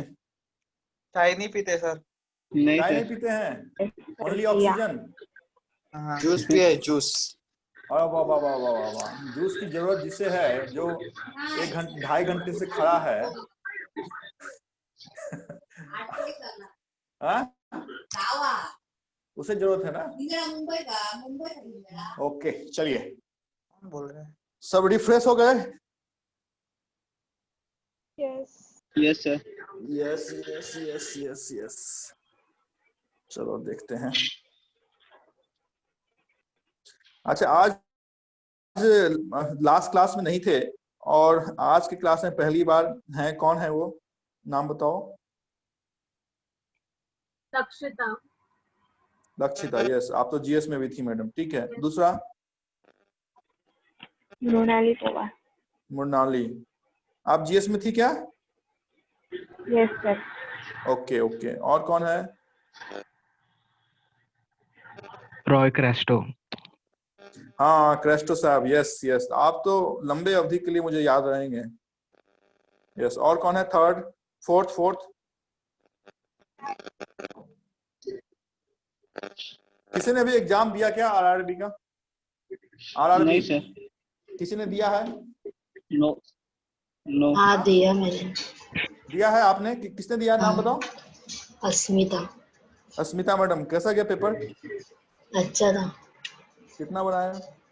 55। 55। कितने मार्क्स के क्वेश्चन थे? 80। कितने मार्क्स के क्वेश्चन थे अस्मिता मैडम? 80। पहली बार एग्जाम दे रही थी क्या? नहीं, दिया है पहले भी। पहले दिया है है? पहले।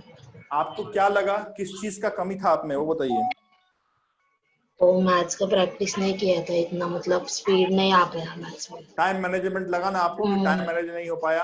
हाँ। या फिर आता हुआ क्वेश्चन आप छोड़ दी क्योंकि टाइम खत्म हो गया था 45 मिनट? हाँ सर। क्या सीख के आए आप वहां से, वो बताओ। देखिए यही आर्ट है, मैं फिर से बोलता हूँ कि मैं आपके सामने जो ये 6 फीट का लंबा शख्स खड़ा है, मैं भी 11 एग्जाम में फेल हुआ था। कितने एग्जाम? 11 एग्जाम। वो जब मध्यकालीन भारत पढ़ाऊंगा जिसको, तो मोहम्मद गौरी और गजनबी का नाम बताऊंगा, 16 बार आक्रमण किए थे। तो मोहम्मद गौरी तो नहीं बन पाया, लेकिन 11 एग्जाम मैंने भी दिए हैं। तो एग्जामिनेशन से ये पता चलता है कि आपको करना क्या है ना। तो अभी तो ठीक है, IBPS है जिसमें सारे बैंक शामिल हैं। हमारे समय 2008, 9 या 10 में ऐसा नहीं था। इलाहाबाद बैंक अलग, बैंक ऑफ बड़ौदा अलग, स्टेट बैंक अलग, या फिर उस समय एसोसिएट बैंक भी हुआ करते थे, उसके अलग अलग एग्जाम होते थे। है ना, फिर रेलवे देता था, एसएससी, जहां एग्जाम मिल जाए। यूपीएससी नहीं दिया क्योंकि वहां तक पहुंच नहीं पाया था, प्रिपरेशन तो उसी की थी। लेकिन जो एग्जाम मिल जाए, चाहे वो ट्रेन में बैठ के हमें जाना क्यों नहीं पड़े, आंध्र प्रदेश का बॉर्डर वहां तक घूम के आया हूँ। 11 एग्जाम में फेल हुआ, उसके बाद 9 एग्जाम में पास हुआ है। तो वही होती है, लेवल बनाने की बात होती है। एक बार आपको लेवल बनाना है, उसके बाद कोई भी एग्जामिनेशन दीजिएगा तो क्वालिफाई होइएगा। जब तक लेवल नहीं बनेगा तब तक आप 100 एग्जाम क्यों नहीं दीजिएगा, डिस्क्वालीफाई होते रहेंगे। तो लेवल बनाने के लिए क्या करना पड़ता है, वो इंपॉर्टेंट है। लेवल बनाने के लिए एग्जामिनेशन में सिर्फ एक ही चीज की कमी हो जाती है, दैट इज टाइम मैनेजमेंट। अगर टाइम मैनेज हो गया तो फिर आपको रोकने वाला कोई शख्स नहीं है। और टाइम मैनेजमेंट एक ही चीज से हो सकता है, दैट इज मैनेजमेंट एक ही चीज से। आवाज आ रही है क्या? Yes sir. टाइम मैनेजमेंट एक ही चीज से हो सकता है, दैट इज योर प्रैक्टिस। उसका दूसरा विश्व में कोई सॉल्यूशन नहीं है। इवन कि मैं अगर सामने होके भी आपको 1 साल क्यों नहीं पढ़ा दूं, फिर भी आपका सिलेक्शन होगा, इज नॉट गारंटेड। तो ये एग्जामिनेशन है, इस एग्जामिनेशन में प्रैक्टिस आपको करनी है। एग्जामिनेशन दिखता आसान है, लेकिन सिलेक्शन के लिए बहुत पापड़ बेलने पड़ते हैं। और ये पापड़ मैं तो कहता हूं बेलने की जरूरत ही नहीं है, अगर फर्स्ट डे से आपने अगर प्रैक्टिस करने की शुरुआत की है। कभी ये मत सोचें कि पूरे क्लास का टेन्योर 4 महीने खत्म हो जाएगा, जब मैथ, रीजनिंग, इंग्लिश, जीए, कंप्यूटर आप सीख जाएंगे फिर हम सेट सॉल्व करेंगे। ऐसा ना कभी होगा और ना पॉसिबिलिटी है। सिलेबस कभी खत्म नहीं हो सकता, ये पहली बात मैं बता देता हूँ, है ना। जो कंसेप्ट है वो खत्म हो जाएगा, but syllabus is endless syllabus. तो start your preparation, start your practice from day 1। अगर आप आज क्लास ज्वाइन किए हैं तो आज ही उस 200 मार्क्स से क्वेश्चन को आप बनाएं। मैक्सिमम पॉसिबिलिटी यही होगी कि आपको उस 200 मार्क्स क्वेश्चन में 2 ही मार्क्स आएंगे, मैक्सिमम पॉसिबिलिटी यही हो सकती है। लेकिन यही 2 मार्क्स आफ्टर 4 मंथ आपको 50 मार्क्स में कन्वर्ट करके दे देगा।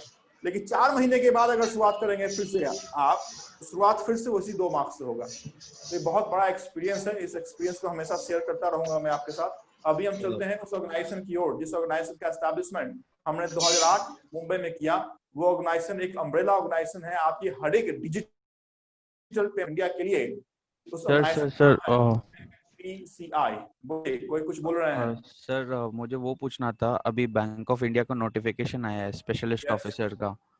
तो उसमें ग्रेड 2, ग्रेड 3, ग्रेड 4 का आईटी का है, इन्फोसेक का। मुझे बस उसका पोर्शन नहीं मिल रहा सर। और मतलब अब मैं तो इलेक्ट्रॉनिक्स एंड टेलीकम्युनिकेशन से हूँ और वहाँ पे मैं CH सर्टिफाइड भी हूँ। तो एक मिनट जी सर, मेरे को ये बताओ कि यहाँ पे IBPS SO के लिए कितने लोग एलिजिबल हैं? SO इनके पास एग्रीकल्चर या फिर IT का सर्टिफिकेट हो, कितने लोग और हैं? तो एक ही साथ मैं बताता हूँ। मैं तो आप हैं, और कोई है इंजीनियरिंग बैकग्राउंड? मैं हूँ नहीं सर। ओके, आप हैं, ठीक है। सुने, IBPS SO जो स्पेशलिस्ट ऑफिसर के एग्जामिनेशन है, आपने बैंक ऑफ बड़ौदा का, बैंक ऑफ इंडिया का अभी जो नोटिफिकेशन आया उसका सर्कुलर देखा आपने? हाँ सर देखा, तो वो आधा तो समझा नहीं मुझे। हाँ, तो मैं आपको बताता हूँ। उसमें जो आपने देखा कि एग्जामिनेशन का पैटर्न है क्या था? पहला पेपर 1 तो सेम है, पेपर 2 में प्रोफेशनल नॉलेज है। हाँ, 75 मार्क्स के है ना? जी सर। हाँ, तो 75 मार्क्स के हैं। आप गूगल पे या फिर अमेजन पे जाइए, वहां पे आप IBPS स्पेशलिस्ट ऑफिसर IT ये टाइप कीजिए और उस बुक को परचेज कीजिए। आई थिंक 170 या 175 रुपीज प्राइस है उसका। अच्छा, वो तो ठीक है सर, पर IT में भी अलग अलग है ना, इन्फोसेक है और वो कुछ दूसरा है, प्रोग्रामिंग, इंफ्रास्ट्रक्चर, वो नहीं, आपकी जो प्रोफेशनल, आपका इंजीनियरिंग किस में है? IT में है ना?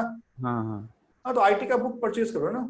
अच्छा ठीक है, मतलब वही आप अमेजन पे आप, क्योंकि अमेजन पे ही आपको मिलेगा, फ्लिपकार्ट पर संभवतः इतनी अवेलेबिलिटी नहीं है। तो उपकार IBPS स्पेशलिस्ट ऑफिसर IT ये डालिए, आपके पास जो उपकार का पब्लिकेशन आएगा उस बुक को आप परचेज कीजिए, है ना? ठीक है सर। और परचेज करने के बाद उसमें अगर कोई दिक्कत आपको आती है तो मेरे को पर्सनल फोन कीजिए, सर से नंबर में ले लीजिएगा, ठीक है? चलिए, इस क्लास को हम इंटरप्ट नहीं करते हैं, आगे हम बढ़ते हैं। Okay, yes sir.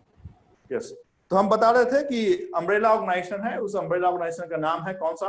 तो NPCI। The full form of NPCI is national payment corporation of India. इस ऑर्गेनाइजेशन, अच्छा मुझे एक बहुत इंपॉर्टेंट बात है, क्योंकि अभी जो SBI PO का एग्जामिनेशन हुआ था लास्ट ईयर प्री कोरोना, उसमें क्वेश्चन पूछा हुआ था कि which of the following organisation, देखिए कितना अच्छा क्वेश्चन है और जानने के बावजूद हम कहाँ पे गलती करते हैं। आपसे पूछा हुआ था कि which of the following organisation is the regulator of Indian financial market, है ना। इंडियन फाइनेंशियल मार्केट की रेगुलेटर कौन है, ये आपसे क्वेश्चन था। ऑप्शन था IRDA, ऑप्शन था security exchange board of India, option था bankers bank reserve bank of India, option था कौन सा TRAI telecom regulatory authority of India, और ऐसे ही क्वेश्चन थे। आप में से कोई बता सकते हैं कि which of the following is the regulator of Indian financial market? RBI। अगर इतना आसान ऑप्शन होते, सुने अगर इतना आसान क्वेश्चन और उसके ऑप्शन होते तो संभवतः मैं आपके बोर्ड पे लिखता ही नहीं, क्योंकि मुझे भी पता है कि आपकी जो आंसर होगी डायरेक्ट RBI के पास जाएगी। अगर RBI में मैं कोई ऑब्जेक्शन करूंगा तो SEBI के पास आएगी। देखिए कितना आसान सरल क्वेश्चन पूछा हुआ है, चॉइसेस भी दिए हुए हैं, और उसके बावजूद इसका एनालिसिस आया। एनालिसिस ये आया कि 98% लोगों ने RBI को टिक मार्क किया है। 98, which is the wrong answer. समझ में आ रहा है? इसका आंसर मैं बोलता हूं कि सिर्फ पढ़ना ही इंपॉर्टेंट नहीं है, concept is also very important. आप जाने इंडिया की जो फाइनेंशियल मार्केट है वो 3 पैमाने पर चलती है। There are 3 legs of Indian financial market, क्योंकि फाइनेंस का मतलब सिर्फ पैसा नहीं होता है ना। तो अगर पैसा होता, अगर मनी होता, तो उस मनी का रेगुलेटर कौन होता? RBI। लेकिन फाइनेंस का मतलब पैसा होता ही नहीं है। आप जो पैसा स्टॉक एक्सचेंज में डालते हैं, बुल बाजार, बियर बाजार, सेंसेक्स और निफ्टी आप देखते हैं डॉलेक्स से लेके, वो क्या है? तो that is a part of SEBI, and insurance is also the part of Indian financial market. So all 3 are the regulator of Indian financial market. समझ में आया? Yes sir. यहाँ पे आपसे अगर क्वेश्चन पूछा जाए कि मनी मार्केट को रेगुलेट कौन करता है, देन आंसर इज RBI। पूछा जाए कैपिटल मार्केट या स्टॉक एक्सचेंज या रेटिंग एजेंसीज को रेगुलेट कौन करता है, तो आंसर SEBI। और पूछा जाए कि इंश्योरेंस मार्केट को कौन रेगुलेट करता है, तो आंसर इज IRDA। बट अगर पूछा जाए कि फाइनेंशियल मार्केट को रेगुलेट कौन करता है, ऑल 3 अबव कंबाइनली। क्लियर? संभवतः भूलने का नहीं, क्योंकि ये सब बहुत छोटी बातें हैं, लेकिन एग्जामिनेशन में गलती यहीं पे हो जाती है ना। तो अलग अलग पूछेगा तो अलग अलग, लेकिन फाइनेंस पूछे तो फाइनेंस 3 चीजों पर चलता है, insurance plus investment plus bank. तो बैंक के लिए RBI, इन्वेस्टमेंट के लिए SEBI और इंश्योरेंस के लिए IRDA, insurance regulatory development authority of India. चलते हैं हम NPCI की ओर। NPCI का एस्टैब्लिशमेंट आपके शहर में हुआ है। आपकी शहर कहाँ? बैंगलोर की है ना? मुंबई। अच्छा, मुंबई है। Headquarter NPCI is Mumbai. The establishment of NPCI is which year? Answer is 2008, 2008। अभी आप जाने कि आखिर ये जो फादर है, इस फादर के कितने बेटे हैं? तो इस फादर के जो बेटे हैं, ये फिर से आपके एग्जामिनेशन में 1 मार्क्स के लिए पूछा जाएगा। जो इससे पहले की टॉपिक थी उसमें भी आपके 1 मार्क्स से क्वेश्चन थे। ये भी जो टॉपिक है NPCI, यहाँ भी 1 मार्क्स से क्वेश्चन आपसे पूछे जाएंगे। और पहला जो NPCI है वो हमेशा ऐसे ही याद रखें कि NPCI का एस्टैब्लिशमेंट 2008 में हुआ। NPCI is the umbrella organization of all digital payment, all digital payment। इस डिजिटल पेमेंट में सबसे पहले मैं बात करूंगा जिस एब्रिविएशंस का, उसका नाम है CTS 2010। नाम सुना है कभी? नाम सुना है किसी ने? नहीं सर। ओके, तो आप जाने कि CTS क्या है। CTS is the full form of CTS is check, TRUNCTION, check truncation, SYSTEM। लेकिन आज के बाद जब भी CTS को अपने मुंह से आप निकालिएगा तो उसके ईयर के साथ साथ निकालिएगा कि सीटीएस की शुरुआत कब हुई है। Answer is 2010। ठीक है, अब बात आती है कि सीटीएस साहब है क्या। देखिए, आपने अगर फोकस में एडमिशन लिया, आपने 15,000 का चेक दिया, जो भी आपकी ट्यूशन फी है उसका आपने चेक दिया। प्री सीटीएस की बात कर रहा हूं मैं, प्री 2010 की बात कर रहा हूं। और आप में से मुंबई को छोड़ के दूसरे स्टेट से कौन है? कोई है क्या मुंबई को छोड़ के दूसरे स्टेट से? कोई है क्या आप में से? महाराष्ट्र को छोड़ के नॉन महाराष्ट्रियन कोई है क्या? नहीं है? नहीं। अरे क्या बात है, वाह, जय महाराष्ट्र। फिर ठीक है, सपोज मैं, हाँ यस सपोज कि मैं बिहार से आया, मैं पटना से आया, मुझे मालूम था कि बहुत अच्छी पढ़ाई फोकस में होती है, मैंने वहां पे 15,000 का चेक दे दिया। मैं बात किससे कर रहा हूँ? राजस्थान से। अच्छा, तो मैडम इतना देर लगा राजस्थान से आने में? खंबागानी कब से मैं पूछ रहा हूँ।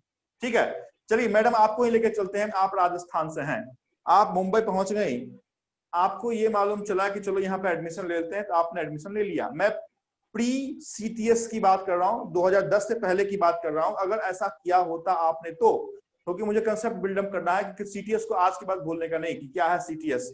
सीटीएस की पहली बात चेक ट्रंकेशन सिस्टम है, और आज के बाद हमेशा उसको ईयर के साथ ही बोलना है कि सीटीएस 2010 में आया है।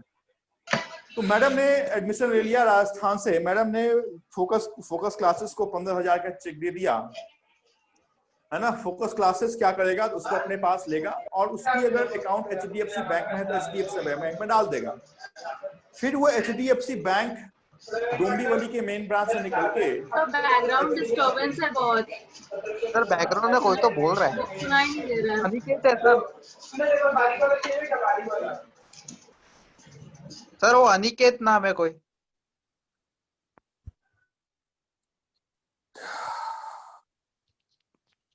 अभी ठीक है ना? हाँ सर। आप लोगों ने विद्रोह किया तो लगता है वो गायब हो गया। ठीक है। हाँ सर। अच्छा, राजस्थान वाली मैडम क्या नाम है आपका? नीता सर। नीता, चलो नीता, मैं आपको बताता हूँ कि आपने फोकस को 15,000 का चेक दे दिया। फोकस पे अपने मेन ब्रांच में जमा करेगी। मेन ब्रांच उसकी सपोज एचडीएफसी डोंबिवली में है, तो वहां पर जमा कर दिया। जमा करने के बाद एचडीएफसी मेन ब्रांच मुंबई में वो चेक जाएगा। वहां पे कलेक्शन होने पे वो आरएमएस जाएगा, रेल मेल सर्विस, जहां सीएसटी में है, वहां पे गया वो चेक। फिर वो चेक जो है वो किसी एनवेलप में वो डाला जाएगा और बाय कुरियर, चाहे रेल से जा रहा है, रेल से ही जनरल जाता है ये सब जो है, तो रेल से वो राजस्थान गया। राजस्थान में कौन सा डिस्ट्रिक्ट है मैडम? जयपुर। राजस्थान के पिंक सिटी में वो चला गया। तो पिंक सिटी में जाने के बाद जयपुर, पहले वो राजस्थान पहुंचा, राजस्थान से फिर वो जयपुर गया, जयपुर से फिर मैडम के होम ब्रांच में वो चेक गया। उतने देर में मैडम ने क्या किया था, तो मैडम ने यहाँ पे जो इंपॉर्टेंट कंसेप्ट है रीजनिंग के वो पढ़ लिए, मैथ्स के डीआई वगैरह सब नंबर सीरीज वगैरह कर लिया, जनरल अवेयरनेस से कुछ पार्ट 15-20 दिन में पढ़ लिए। मैडम ने उसमें से पैसे निकाल लिए and cheque get bounce. Bounce of cheque का नाम सुना है ना? हाँ सर। हाँ, तो चेक बाउंस हो गया। चेक बाउंस होने के बाद क्या हुआ, तो फिर से जयपुर से राजस्थान आया, राजस्थान के रेल मिल सर्विस में आया, वहां पे फिर से ट्रेन में आया, ट्रेन से फिर से वो महाराष्ट्र पहुंचा, मुंबई पहुंचा, वहां से फिर मेन ब्रांच एचडीएफसी में गया, वहां से फिर डोंबिवली के मेन ब्रांच में आया और फोकस मेन ब्रांच को वो चेक 1.5 महीने के बाद मिला। उतने देर में मैडम ने पूरा जो अपना सिलेबस था उसका 60% पढ़ लिया। लॉस किसका, मैडम का या फोकस का? फोकस क्लासेस का। तो इस कारण से सीटीएस को इनेबल किया गया कि there must be no physical travelling of instrument. तो आज के डेट में अगर आप कोई भी चेक कहीं का भी, पैन इंडिया का चेक कहीं भी आप डालिएगा, उसकी कोई भी फिजिकल ट्रैवलिंग नहीं होती है। मैडम का ऐसे राजस्थान गया, जयपुर गया, उतने में अगर चूहे आ गए और चूहे ने खा लिया चेक को, तब तो फिर भट्टा बैठ गया। तो इस कारण से फिजिकल ट्रैवलिंग को बंद कर दिया गया और इमेज ट्रैवलिंग को स्टार्ट किया गया। मतलब इमेजिनरी, उस चेक का सिर्फ फोटो ट्रेवल करेगा from one system to another system, है ना। और उसी इमेज ट्रैवलिंग का नाम है जो फिजिकल को बंद करके हमने इमेज को स्टार्ट किया। ये स्टार्ट हमने 2010 में किया। पूरा नाम चेक ट्रंकेशन, नाम में लिखा हुआ है चेक, क्योंकि चेक से जुड़ा हुआ। ट्रंकेशन, ट्रंकेशन माने इमेजिनरी क्लियरेंस, और चूंकि सिस्टम है, चूंकि कंप्यूटर से हम करते हैं, इसका सर्विस नहीं होगा, सॉल्यूशन नहीं होगा। तो cheque truncation system pan India की cheque according to reserve bank of India ये कहती है, ठीक है, डे टू डे में बैंक क्या करती है उससे मतलब नहीं है, but according to RBI circular ये कहता है कि 2 वर्किंग डेज, है ना, 48 आवर्स के अंदर पैन इंडिया के कहीं भी किसी भी कोने का चेक है has to be clear within 48 hours. This is what the CTS is, and this CTS is regulated by umbrella organization of Digital Payment Gateway of India, established in Mumbai in the year 2008, is NPCI, National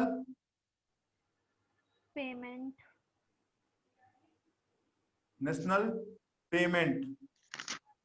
क्या है CS stand for? Copy ना? Corporation of corporation India. ठीक है, पहला concept में कोई दिक्कत? No sir. तो आप CTS 2010 में आप ये लिखें कि instead of physical travelling image based clearing of cheque has been started, है ना। तो ऐसा आप कमेंट लिख सकते हैं। चलो आगे। Yes sir. ओके, देखिए लास्ट क्लास जो हम बात कर रहे थे उसमें मैंने एक और चीज बताया था कि हमने ECS को बंद कर दिया, isn't it? Yes sir. हमने ECS को बंद करके एक नए टर्मिनोलॉजी की शुरुआत की थी। उसका नाम क्या था? नाच। तो ज्यादा नाचने का नहीं, लेकिन नाच का फुल फॉर्म याद रखने का कि NACH का फुल फॉर्म क्या होता है। NACH stand for national automated clearing house. National automated clearing क्या है? तो हाउस है। और ये A स्टैंड फॉर ऑटोमेटेड वही है जो आपके ATM का फुल फॉर्म होता है। ATM का full form any time money है ना? Automated teller machine. Yes, it's automated teller machine, है ना। This is what NACH is, national automated clearing house. अभी नाच किसको बंद करके हमने लाया? तो हमने नाच बंद किया किसको? तो ECS को, है ना। ECS का फुल फॉर्म क्या था? तो इलेक्ट्रॉनिक क्लियरिंग सर्विस। क्लियरिंग ये सर्विस था, इलेक्ट्रॉनिक क्लियरिंग ये सर्विस था। 2016 में बंद करके हमने नाच लाया। नाच होता क्या है तो आप जाने। यहाँ पे किसी ने इंश्योरेंस पॉलिसी लिया है या किसी का म्यूचुअल फंड SIP है? किसी का है आप में से? नो। म्यूचुअल फंड SIP या इंश्योरेंस? Yes sir. आपका है सर? SIP है? Yes sir. SIP का फुल फॉर्म क्या है boss? Systematic investment plan. Very good. SWP क्या है? Systematic withdrawal plan. अरे वाह, क्या बात है। कहाँ से हो भाई? सेबी से हो क्या? सर काम किया उधर। Very good. NAV क्या है? Net asset value. Net net asset value. क्या बात है, very good, good good, very good, है ना। तो NACH क्या है कि आपकी एक अकाउंट है, कहाँ पे है? तो HDFC बैंक में, और आपने SIP ले लिया। किसका SIP ले लिया? तो आपको पता था कि SBI या दूसरे बैंक की SIP अच्छी है, तो आपने SIP ले लिया। आपकी सैलरी अकाउंट कहाँ पे है? HDFC बैंक में। आपकी SIP कितने की है? 2000 मंथली है। तो आप 2000 मंथली आप चाहते नहीं है कि आप फिजिकली जमा करें या फिर खुद से ट्रांसफर करें। आपने SIP जो SBI को लिया, वहीं पे आपने मैंडेट दिया। मैंडेट किस चीज का दिया? NACH का दिया। NACH में ये लिख के दिया कि you want to debit your saving account by 2000 rupees on each 30th of every month and it should be invested in SBI SIP. So your salary account which is lying in HDFC Bank will be debited by 2000 rupees on each month on 30th and automatically will credit to SBI SIP. So this auto mandate is called NACH. समझ में आया? हाँ sir. Yes sir. दो अलग अलग अगर player है तो ही NaCH का हम यूज करेंगे ऑलवेज। फिर से मैं बोल रहा हूं, जिन्होंने इसमें काम किया है, अगर किसने काम किया नाम बताओ। निश्चित। हाँ निश्चित, मुझे को ये बताइए कि सपोज आपका लोन अकाउंट HDFC बैंक में है and you are having salary account in HDFC bank, same मतलब बैंक टू बैंक, तो फिर हम NaCH का मैंडेट देंगे क्या? No sir. हेलो। क्यों madam? Hello. Same account same bank में अकाउंट नहीं होना चाहिए सर। क्या मैंडेट देंगे? NaCH। अभी आपने बोला नो सर, फिर बोल रही हो NaCH देंगे। अच्छा, सेम अकाउंट के लिए नहीं जरूरत है NaCH की। देखिए फिर से सुनिए, बहुत इंपॉर्टेंट कंसेप्ट है। HDFC सेविंग अकाउंट डेबिट समझ में आ रहा है ना? पैसे निकलना। जो नॉन कॉमर्स स्टूडेंट हैं, क्योंकि मैं भी नॉन कॉमर्स था तो मुझे भी पहले पता नहीं चलता था कि डेबिट क्या होता है, क्रेडिट क्या होता है, व्हाट कम्स डेबिट, पता ही नहीं चलता था। आप भी उसी भाषा में समझें, बिल्कुल आसान से भाषा में। आप चाहते हैं कि HDFC अकाउंट को डेबिट हो जाए और आप चाहते हैं कि HDFC के लोन अकाउंट को ही क्रेडिट हो जाए, तो उस कंडीशन में NaCH आप नहीं देंगे। उस कंडीशन में जो फॉर्म आप भरेंगे, the form is called standing instruction, SI, 1 pager form. Clear? Yes sir. लेकिन HDFC का सेविंग अकाउंट डेबिट और HDFC बैंक का इंश्योरेंस क्रेडिट क्या भरेंगे आप? नेशनल SI नहीं, समझने का, क्योंकि बड़ी एग्जाम्स अगर प्रोफेशनली ऑफिसर लेवल का एग्जाम्स दीजिएगा तो ऐसे ही क्वेश्चन आपसे पूछ जाएंगे। फिर से मैं बोलता हूँ, HDFC सेविंग अकाउंट से पैसा निकलना, HDFC बैंक के लोन अकाउंट में पैसा जमा करना, कौन सा फॉर्म भरेंगे? SI। अभी बोलता हूँ, HDFC बैंक के सेविंग अकाउंट को डेबिट, HDFC बैंक इंश्योरेंस को क्रेडिट, क्या हम फॉर्म भरेंगे? NaCH। यस, क्यों? क्योंकि insurance is a different player which is associated with HDFC bank. क्योंकि HDFC का जो इंश्योरेंस है, जैसे ICICI बैंक है, उसका इंश्योरेंस पार्टनर कौन सा है? तो ICICI bank, ICICI Lombard, ICICI prudential, these are the different organisations associated with the bank. तो दो अलग अलग प्लेयर होगी, तो you supposed to fill the form of NaCH, whereas if same bank account credit, then you need to fill of SI। Sir अगर subsidies होगा तो NaCH ना? क्या का सब्सिडरी भाई? कौन सी सब्सिडरी? ICICI बैंक के सब्सिडरी का नाम बताओ ना मेरे को। नहीं मतलब दूसरे ऑर्गेनाइजेशन, ICICI प्रूडेंशियल या लोम्बार्ड। बताया ना अभी, ICICI के साथ वो ज्वाइंट है, उसकी सब्सिडरी है, उसकी पार्टनर है, लेकिन है तो अलग। है तो NaCH। समझ में आ रहा है? Insurance is different, credit card is different, mutual fund is different, insurance is different. तो ये चार अलग प्लेयर हैं, इनके लिए NaCH होगा, लेकिन वहीं पर सेविंग अकाउंट, वहीं पे लोन अकाउंट क्या होगा? SI। ऊपर में ऊपर से जा रहा है, वीडियो बंद हो गया क्या? नहीं सर, चालू है। चल रहा है ना?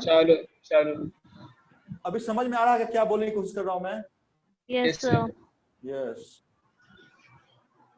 तो हमने, मेरा कंसंट्रेशन कहाँ था और SI का फुल फॉर्म क्या है? किसका मैडम? SI का। SI का फुल फॉर्म है standing. S stand for standing and I stand for instruction.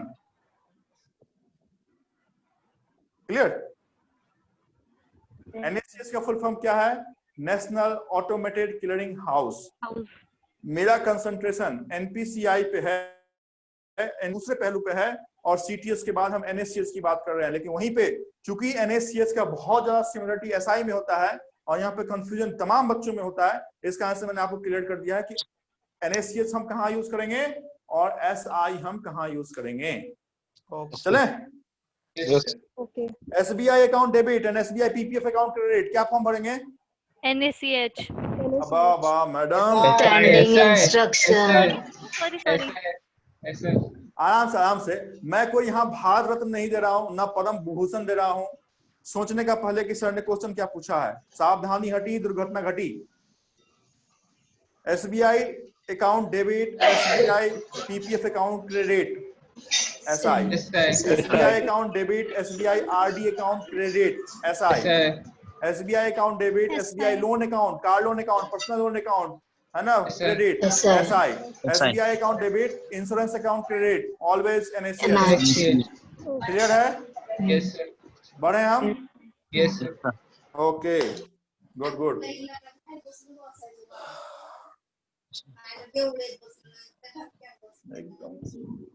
भागने का नहीं, जनरल अवेयरनेस से। जनरल अवेयरनेस से आप देखें 4 महीने आप जुड़े, 3 महीने आप जुड़े, उसके बाद जनरल अवेयरनेस से अच्छा आपको कुछ लगेगा नहीं। कहीं भी आप जाएंगे तो इसी लेवल में आप बात करेंगे कि ये क्या है वो क्या है, लेकिन फॉर दैट कंटिन्यू रहना पड़ेगा। कंटिन्यू नहीं है तो फिर पढ़ने में मजा नहीं आएगा।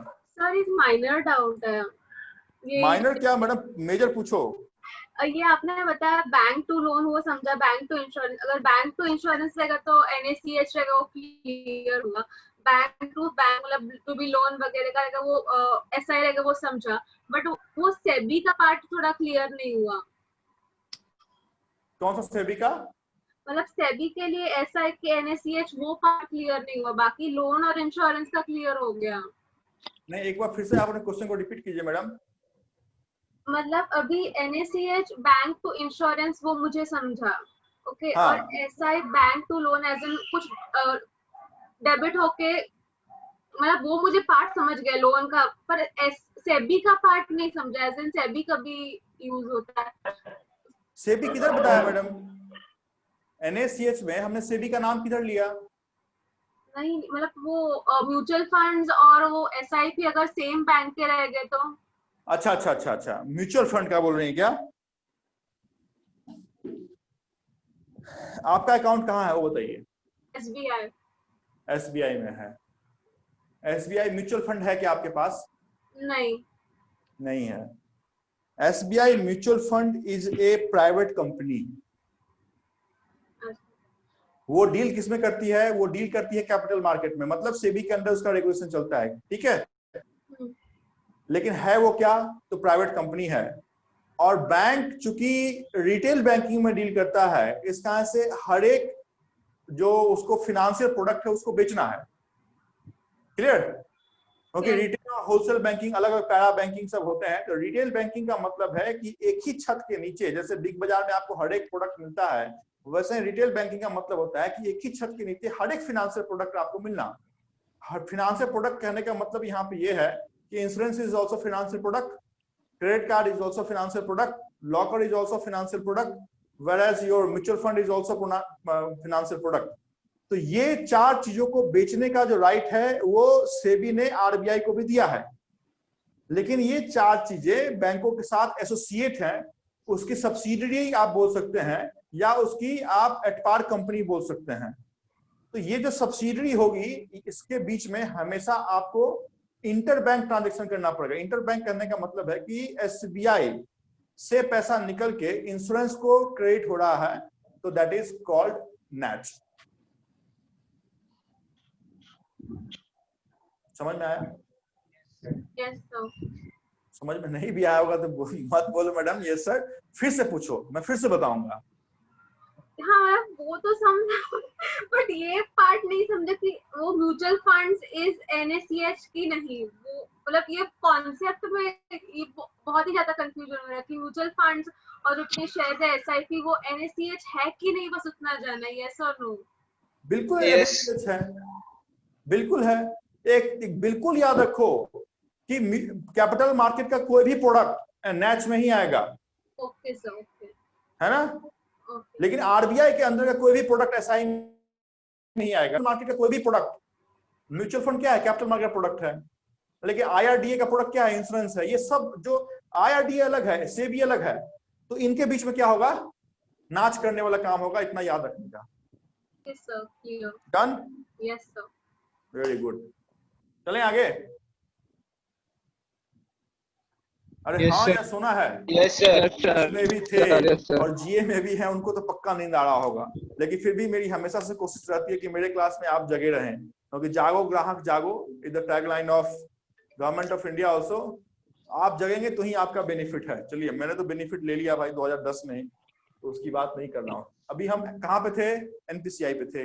एनपीसीआई के टूल्स की बात कर रहे थे, डिजिटल गेटवे की बात कर रहे थे, सीटीएस की बात हमने कर ली, हमने नैच की बात कर ली। अभी हम आते हैं third, that is called NFS. The full form of NFS is National Financial Assistant। देखिए एस हमेशा परेशान करेगा आपको, देख रहे हैं आईएफएससी में भी एस, स्विफ्ट में भी एस, सब में एस पहुंच रहा है और हर एक जगह एस का कुछ अलग अलग एब्रिविएशन हो रहा है। तो यहाँ पे जो एनएफएस है, इस एनएफएस का फुल फॉर्म है नेशनल फाइनेंशियल स्विच, है ना? लिख लीजिए, नेशनल फाइनेंशियल एंड स्विच। अभी आपके पास कोई भी बैंक का एटीएम है, आप बैंक में जाते हैं किसी भी एटीएम में और वहां से आप पैसे विड्रॉ कर लेते हैं। क्यों? क्योंकि आपके पास आजादी है कि आप इतने number of transaction free of cost कर सकते हैं, because the bank is link with code, है ना? इसी कोड को हम क्या बोलते हैं? इसी कोड को हम बोलते हैं सीबीएस सिस्टम पे हम काम कर रहे हैं। सीबीएस बैंक सीबीएस पे चलती है। What is the full form of CBS? CBS का फुल फॉर्म होता है कोर बैंकिंग, एंड फिर से यहाँ पे एस आ गया है, बट दिस स्टैंड फॉर, आवाज आ रही है ना? Yes, sir. हाँ, yes sir, yes sir. This stand for, CBS में कोर का मतलब होता है, सॉरी, सीबीएस का फुल फॉर्म होता है core banking, S stand for System. आता कोण चहा पितं का? अरे बाबा, काय ग भाई? सर बात कर रहा है कोई तो। ठीक है, वो आरबीआई के गवर्नर होंगे, let them talk. Sir S का फुल फॉर्म बता दो, कब से वो एस का फुल फॉर्म बता दो सर। देखिए ना, आपके बोर्ड पे मैंने लिखा है, बोर्ड दिख रहा है?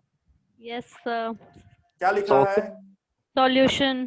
Solution, core banking solution. और फर्दर इस कोर का फुल फॉर्म क्या है? इस कोर का फुल फॉर्म है सेंट्रलाइज ऑनलाइन रियल टाइम। देखिए कितना मैं ज्यादा स्ट्रेस देता हूं इन चीजों पे, है ना? Centralise online real time exchange, इस दोनों का फुल फॉर्म आप याद रखें कि सीबीएस का फुल फॉर्म है core banking solution, S solution के लिए है, और फर्दर कोर को हम एलिब्रेट जिस भाषा में करते हैं, that is centralise online real time exchange. अभी हम बात कर रहे हैं एनएफएस की। एनएफएस का फुल फॉर्म मैंने बताया, नेशनल फाइनेंशियल स्विच। अभी क्या है कि आपकी जो भी बैंक कोर पे चल रही है उससे आप पैसा निकाल सकते हैं, सीधी सी बात है ना? जितने भी एटीएम है, जैसे कोई बैंक है एचडीएफसी बैंक, फिर एसबीआई, फिर बैंक ऑफ बड़ौदा, फिर आईसीआईसीआई बैंक, है ना? ऐसे ही कोई बैंक करके चल रही है, तो इस सब बैंकों के जो तार हैं वो एक सेंट्रलाइज सर्वर के साथ जुड़ा हुआ है, और इसी सेंट्रलाइज सर्वर का नाम क्या है? एनएफएस। आप आईसीआईसीआई बैंक कस्टमर हैं, आप एटीएम में जाते हैं बैंक ऑफ बड़ौदा के, आप वहां पर पासवर्ड डालते हैं, तो वो जो 1 सेकंड का मौका लगता है वो इसी स्विच को इनेबल करने के लिए लगता है। ये स्विच इनेबल हुआ, ऑथेंटिकेट किया कि your pin is correct, means you are a genuine customer, payment gateway open हो जाता है, आप अपना डिजायर अमाउंट डालते हैं, डिस्पेंसर मशीन आपको पैसा देता है। लेकिन इसका फादर कौन? एनपीसीआई। तीनों का फुल फॉर्म आप लिखें, एनएफएस का भी फुल फॉर्म लिखें, सीबीएस का भी फुल फॉर्म आप लिखें, कोर का भी फुल फॉर्म आप लिखेंगे, ठीक है? तो संभवतः मैंने आपको पहले ही बताया था कि 5 मिनट में एक्सटेंड करूंगा, तो यहाँ पे 15 मिनट एक्सटेंड हो गया, इससे ज्यादा मैं एक्सटेंड नहीं कर सकता हूँ। नेक्स्ट क्लास में हम इससे ज्यादा की बात करेंगे, ठीक है? कोई कंफ्यूजन है तो मेरे साथ शेयर कीजिए। किसी के पास कोई कंफ्यूजन है, वो छूट गया, नहीं समझ में आया तो फिर से पूछिए, मैं बताता हूँ। सर आपने वो जो क्वेश्चन बताया था ना, लाइक फाइनेंशियल कैपिटल का सेबी और आरबीआई का था, जिसमें फाइनेंशियल कैपिटल का नहीं, regulator of Indian financial market. हाँ सर, तो फाइनेंशियल मार्केट का बताया था कि फाइनेंशियल मार्केट 3 चीजों पे चलती है आपके इंडिया में, मनी मार्केट पे, कैपिटल मार्केट पे और इंश्योरेंस मार्केट पे। तो RBI, SEBI and IRDA is commonly combinedly regulator of Indian financial market. Okay, clear? Okay, yes sir. Yes. और किसी के पास कोई कंफ्यूजन? सर एसआई और नाच में थोड़ा सा एक बार रिव्यू करवा दीजिए ना। बिल्कुल। एसआई का फुल फॉर्म स्टैंडिंग इंस्ट्रक्शन है। अगर सेम बैंक अकाउंट में डेबिट क्रेडिट होगा, सिर्फ अकाउंट टू अकाउंट की बात कर रहा हूं, अगर एक अकाउंट को डेबिट दूसरे अकाउंट को क्रेडिट हो रहा है सेम बैंक के अंदर, सिर्फ अकाउंट, तो एसआई होगा। लेकिन अकाउंट टू अकाउंट नहीं हो रहा है, account to other third party product हो रहा है, नैच होगा। Account to insurance, NACH. Account to credit card, auto mandate, NACH. Account to mutual fund, auto mandate, NACH, है ना। तो थर्ड पार्टी जहां इंक्लूड होगा वहां पे नैच होगा। सेम बैंक के 2 अकाउंट इन्वॉल्व होंगे, एसबीआई का ही एफडी है, एसबीआई का ही आरडी है, एसबीआई का ही पीपीएफ है, एसबीआई का ही लोन है, तो यहाँ पे एसआई होगा। Clear madam? Yes sir. और किसी के पास कोई दिक्कत? सब समझा, सिर्फ लाइक वो 4 में आपने 5 और 3 का रेशियो दिया है ना, वो रेशियो मिस हो गया। मतलब किसके लिए था 5 और 3? कहाँ पे मैडम? मतलब जब 4 में आपने 5 और 3 ऐसे बताया है ना डिवीजन, तो बस वो पार्ट मेरा एक मिस हो गया। कोड में यहाँ पे CORE डिवीजन बताया, एक 5 और 3, लेफ्ट साइड पे 5 है और यहाँ पे। अच्छा, हाँ, ठीक है। ये मैडम एटीएम में हम बात करेंगे, क्योंकि आपके पास सपोज आपके पास HDFC बैंक का डेबिट कार्ड है, तो आप कितनी बार मुंबई में पैसे फ्री ऑफ कॉस्ट निकाल सकती हैं, तो वो 3 टाइम्स है, बट अदर देन मुंबई वो 5 टाइम्स है। तो ये हम एटीएम में बेसिकली डिस्कस करेंगे। जब हम एटीएम में आएंगे ना, तो बताएंगे कितने बार फ्री ऑफ कॉस्ट ट्रांजेक्शन आपके लिए दिया हुआ है। क्लियर? तो यहाँ पे 5 और 3 को आप बिल्कुल मत लिखें, क्योंकि वो अदर कंसेप्ट में ATM, debit card, plastic money में उसकी बात हम विशेष तौर पर करने वाले हैं। Okay, okay sir. और किसी के पास कोई दिक्कत, क्वेश्चन? सर बोलिए। Sir, you said NPCI is an umbrella organization. हाँ? You said NPCI is an umbrella organization. NPCI का? NPCI मतलब एक umbrella organization है. Yes. This is the umbrella organization of all digital payment in India. What do you mean by umbrella organization? हाँ? Meaning of umbrella organization. Umbrella? Umbrella organization मतलब क्या? Umbrella organization means, umbrella देखा है ना, umbrella आपने? Yes sir. देखा है ना? Yes sir. अम्ब्रेला में स्टिक्स रहता है ना चारों तरफ से, ईस्ट वेस्ट नॉर्थ साइड सबसे रहता है ना स्टिक्स। Yes sir. तो अम्ब्रेला का मतलब होता है कि सारे प्रोडक्ट उसके नीचे आपको मिलने चाहिए, है ना। जैसे अम्ब्रेला के अंदर आप नीचे में खड़े रहते हैं, कोई परेशानी दिक्कत नहीं आती है, तो that is the meaning of umbrella, कि एक अम्ब्रेला ऐसा प्रोडक्ट, उसके अंदर सारे डिजिटल पेमेंट गेटवे का सारे तरफ से झुकाव और उसके नीचे एक कस्टमर खड़ा है। That is the meaning of umbrella in digital financial gateway system meaning में। Okay, Okay sir. और किसी के पास कोई कंफ्यूजन? सर बोलिए ना। पहला सर उसको बोलने दो, मेरा जनरल अवेयरनेस के रिलेटेड नहीं है, मेरा एग्जाम रिलेटेड है थोड़ा सा। ओके, जिनको और क्वेश्चन है पूछिए, पूछो फटाफट पूछो। सर CBS एक बार एक्सप्लेन करो ना। CBS is core banking solution. हर एक बैंक का सर्वर जब एक साथ होता है, दैट इज कॉल्ड CBS, और इस CBS जो फादर के रूप में चलता है, that is called NFS। Core का मतलब क्या होता है कि ये जो कोर है ना, कोर का मतलब होता है कि ये सारे चीज क्या है, तो कोर है, कोर। और ये बी क्या है, तो बैंकिंग है, अलग अलग बैंक है, और ये सॉल्यूशन प्रोवाइड करते हैं कि एटीएम का सॉल्यूशन प्रोवाइड करते हैं, कोर बैंकिंग सॉल्यूशन। और जो सिस्टम है जो इसको इनेबल करता है, दैट इज NFS। और उस कोर को कैसे हम डील करते हैं, तो कोर क्या सेंट्रलाइज है, पूरे इंडिया की सर्वर जुड़ी हुई है, ऑनलाइन है, कि जैसे ही आपने प्रेस किया वो ऑनलाइन रिफ्लेक्ट करता है, रियल टाइम में आपको पैसे मिलते हैं और एक्सचेंज होता है आपके पैसे का, that is called centralise online real time exchange. Okay sir. Next, कोई पूछने वाले थे ना, अलग हो गए? सर ये मैं हूँ रोहित। बोलिए रोहित। सर एक्चुअली मेरा एग्जाम रिलेटेड क्वेश्चन है, जैसे अभी बोलिए। क्लर्क IBPS क्लर्क का प्रीलिम्स है, राइट? यस। तो उसका डेट तो अभी आया नहीं है, लेकिन फिर भी अगर we are trying to do our best to study, लेकिन सर एज अ स्ट्रेटजी हम लोग ने क्या यूज करना चाहिए जिससे हम लोग को एग्जाम में मतलब ज्यादा से ज्यादा कवर अप कर सके या पढ़ सके? क्योंकि सर Very कभी good. देखा ही नहीं है एग्जाम क्वेश्चन या क्वेश्चन पेपर, अभी तो स्टार्ट किया है। ठीक है, लेकिन देखिए ये जो आपका क्वेश्चन है ना, ये क्वेश्चन एटलीस्ट सबके लिए इंपॉर्टेंट है, नॉट ओनली यू, जितने भी अभी जुड़े हुए थे उन सभी के लिए इंपॉर्टेंट है कि sir what would be the right strategy to qualify at least prelims examination in first phase. Clear? Yes sir. यही है ना? तो आपकी जो स्ट्रेटजी है वो स्ट्रेटजी मैं नेक्स्ट क्लास आपको बताऊं तो चलेगा? चलेगा सर, कोई इशू नहीं। क्योंकि क्या है कि 10 मिनट आपके पास लगेंगे, 10 मिनट में ही अपनी मैं पूरी स्ट्रेटजी आपको बता सकता। ऐसा नहीं है कि एक क्वेश्चन आपने पूछा उसका ये आंसर होगा, तो यहाँ पे मुझे मैथ भी बताना पड़ेगा आपको, किस टाइप से आप पढ़ेंगे, कैसे आप पढ़ेंगे, मुझे रीजनिंग भी बताना पड़ेगा और मुझे इंग्लिश भी बताना पड़ेगा, क्योंकि यही 3 सिलेबस आपके 30 मार्क्स के लिए आपके प्रीलिम्स एग्जामिनेशन में IPS क्लर्क हो या IPS PO हो उसमें आता है ना? तो वो मैं फोकस कर दूंगा कि प्रीलिम्स एग्जामिनेशन के लिए कौन सा सेक्शन आप पहले पढ़े, है ना? पूरा पढ़ने से बेटर है कि कौन सा सेक्शन आप पहले पढ़े जहां पे प्रीलिम्स एग्जामिनेशन आपको क्वेश्चन देखने को मिलता है और मैक्सिमम आप सॉल्व करके आ सकते हैं 20 मिनट में, क्योंकि वहां पे समय लगा हुआ है ना, 20 मिनट का बार लगा हुआ है। Yes sir. तो नेक्स्ट क्लास में मैं आपको ये डिस्कस करता हूँ, लेकिन प्लीज जब नेक्स्ट क्लास में आप जुड़ेंगे तो पहले ही मेरे से सवाल पूछिए, क्योंकि उस मौसम में मैं रहूंगा, तो कहीं अगर भूल गया तो शुरुआत होने से पहले ही सर पूछिए कि सर मैंने आपसे ये क्वेश्चन पूछा था, तो सबके लिए बेनिफिट होगा, क्योंकि सभी उसी के लिए प्रिपरेशन कर रहे हैं ना Rohit? Yes sir, yes sir, yes sir. Okay, और कोई कंफ्यूजन किसी के पास?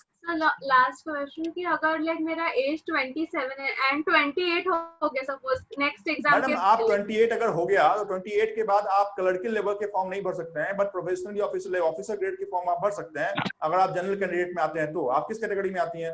जनरल। हाँ, तो जनरल कैटेगरी में आप आती हैं मैडम, तो 3 साल आपके पास समय है, आप बैंक में ऑफिसर लेवल का पोस्ट भर सकती हैं। लेकिन अगर विजन ही 5 साल पंचवर्षीय योजना है तो कोई बात नहीं है, लेकिन प्रिपरेशन ऐसा करने का कि मैक्सिमम 1 साल में आपको कहीं ना कहीं जो सफलता है वो मिलनी चाहिए। तो ऐसा नहीं कि हम अगर पढ़ रहे हैं तो 3 साल के बाद हमारा सिलेक्शन होगा, कभी मत सोचें। 1 साल अगर डेडिकेशन के साथ आपने पढ़ा है, 6 महीना अगर डेडिकेशन के साथ पढ़ा है, अनडाउटेबली जैसा मैं बताऊंगा वैसा आप पढ़िए, क्योंकि मैंने अभी बताया नहीं कैसा आपको पढ़ना है। Over the period of time में बताऊंगा 2-4 क्लास के बाद, जैसा मैं बताता हूँ वैसा आप पढ़ें। अगर 6 महीने के बाद सही स्ट्रेटेजी अपनाकर भी मेरे बताए हुए कदम पर अगर चल के सफलता ना मिली तो संभवतः मेरे पढ़ाने या मेरे बताने का फिर कोई IBPS का लास्ट ही और लाइक चांस है ना अभी में, सपोज अभी अप्रैल। मैडम अभी 27 की है ना आप? हाँ, तो 1 साल है ना अभी आपके पास। पर अगर अप्रैल में अगर मेरा 28 सपोज हो गया तो फिर मैं नहीं दे सकती हूँ ना एग्जाम, अगर सितंबर में रहेगा तो। हाँ, अगर देखिए अगर CT आ रहा है तो मुझे लगता है कि CT में यहाँ पर एज का कुछ तो रिलैक्सेशन देगा, है ना? तो क्योंकि आगे की जो एग्जामिनेशन है वो CT बेस्ड होगी, तो अभी इसको छोड़ दो आप। Always think bigger that you made for officer grade, तो ऑफिसर लेवल की बात हम करेंगे, छोटा कलर के लेवल का नहीं सोचने का। ऑफिसर सोचिए, कलर के बन जाएंगे। है ही सर, बट इस टाइप से IBPS का लास्ट ऐसा है ना, अटेम्प्ट ऐसा पूछ रही थी। हाँ मैडम, अगर देखिए अगर चेंजेस नहीं होते हैं और आपका 28 अगर अप्रैल मंथ में कंप्लीट हो रहा है तो फिर आप नहीं है ना उस फॉर्म को फिल करने के लिए, है ना? क्योंकि जो रूल्स है उसके बियॉन्ड हम नहीं जा सकते हैं। और कोई क्वेश्चन, पर्सनल हो या प्रोफेशनल हो? सर अगर हेलो, बोलिए मैडम। सर अगर मैं अभी अप्लाई कर रही हूँ लास्ट ईयर के लिए, अक्टूबर में एग्जाम है, एंड इफ मेरा रिजल्ट ना आए तो क्या मैं अप्लाई करूँ या ना करूँ? मैंने अभी तक फॉर्म नहीं भरा। जब भी आपके एग्जाम का नोटिफिकेशन आता है तो उसमें लिखा होता है कि आप अगर अपियरिंग कैंडिडेट हैं फिर भी आप फॉर्म भर सकती हैं, लेकिन वहां पर डेट भी मेंशन किया होता है कि सपोज जैसे IPS क्लर्क का भी पोस्ट आया है तो उसमें लिखा हुआ है कि 16 अक्टूबर से पहले आपके पास डिग्री होना चाहिए। तो वहां पे एक अपियरिंग कैंडिडेट भी भर सकता है, लेकिन 16 अक्टूबर से पहले उसकी डिग्री नहीं आई तो फिर फाइनल सिलेक्शन में आपको बाहर कर दिया जाएगा। बट सर मेरी एग्जाम 16 अक्टूबर तक है। हाँ यस करेक्ट। तो फिर मैं अप्लाई करूँ या ना करूँ? अभी भी मेरे पास 3 दिन है। 16 अक्टूबर तक मैडम आपका सर्टिफिकेट इशू हो रहा है क्या, वो बताइए? नहीं, एग्जाम है 16 अक्टूबर तक। कौन सा एग्जाम 16 अक्टूबर तक? TY। हाँ, कोविड से रिलेटेड एग्जाम्स पोस्टपोन्ड हो गई थी ना TY की। यस तो मैडम हाँ, तो आप इस वो- साल फॉर्म भरने के लिए नहीं है ना एलिजिबल। ओके हाँ, आप एलिजिबल नहीं है इस बार फॉर्म भरने के लिए, क्योंकि अपेयरिंग कैंडिडेट का मतलब होता है, क्योंकि अभी आप एग्जाम दोगे 2 महीने के बाद उसका रिजल्ट आएगा, तो इस ड्यूरेशन, इस टेन्योर में कोई फॉर्म निकलता है तो आप एलिजिबल नहीं उसको भरने में। ठीक है, ओके सर। हाँ। नेक्स्ट आएगा, आप प्रिपरेशन कंटिन्यू रखिए, नेक्स्ट जो भी एग्जामिनेशन आएगी किसी भी लेवल का हो, रेलवे हो, एसएससी हो, एमपीएससी हो, है ना, यूपीएससी का छोड़ के, क्योंकि यूपीएससी में थोड़ी बड़े लेवल के क्वेश्चन पूछे जाते हैं तो उसके लिए थोड़ा सा अलग तैयारी करना पड़ता है, तो उसकी स्ट्रैटेजी मैं यहाँ पर नहीं बता रहा हूँ। बट कोई भी एग्जामिनेशन हो, म्युनिसिपल कॉर्पोरेशन का क्यों ना हो, पोस्ट ऑफिस का क्यों ना हो, do fill the form of all the competitive examination. जो एग्जामिनेशन हॉल में हम बैठ के आते हैं ना, वो मैं बता ही नहीं सकता हूँ आपको, वो जो फीलिंग होता है, वो जो कॉम्पिटिटिवनेस की भावना आती है, that is very unique. And I personally request you all कि कोई भी एग्जामिनेशन हो आप उसको फॉर्म भर के आए। मैक्सिमम यही होगा कि 200-400 रुपए फॉर्म का जाएगा, जाने दीजिए उसको, कोई बात नहीं है। आप जो सीखने के लिए मिलता है वही जो सीखना है वो सफलता का सीढ़ी आपके लिए कल बनेगा। नेक्स्ट किसी के पास कोई क्वेश्चन नहीं ना?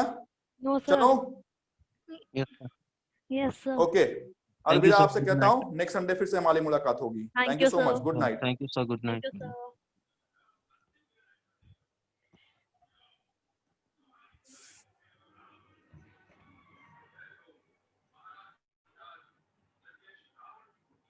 I'm sorry, Masuji.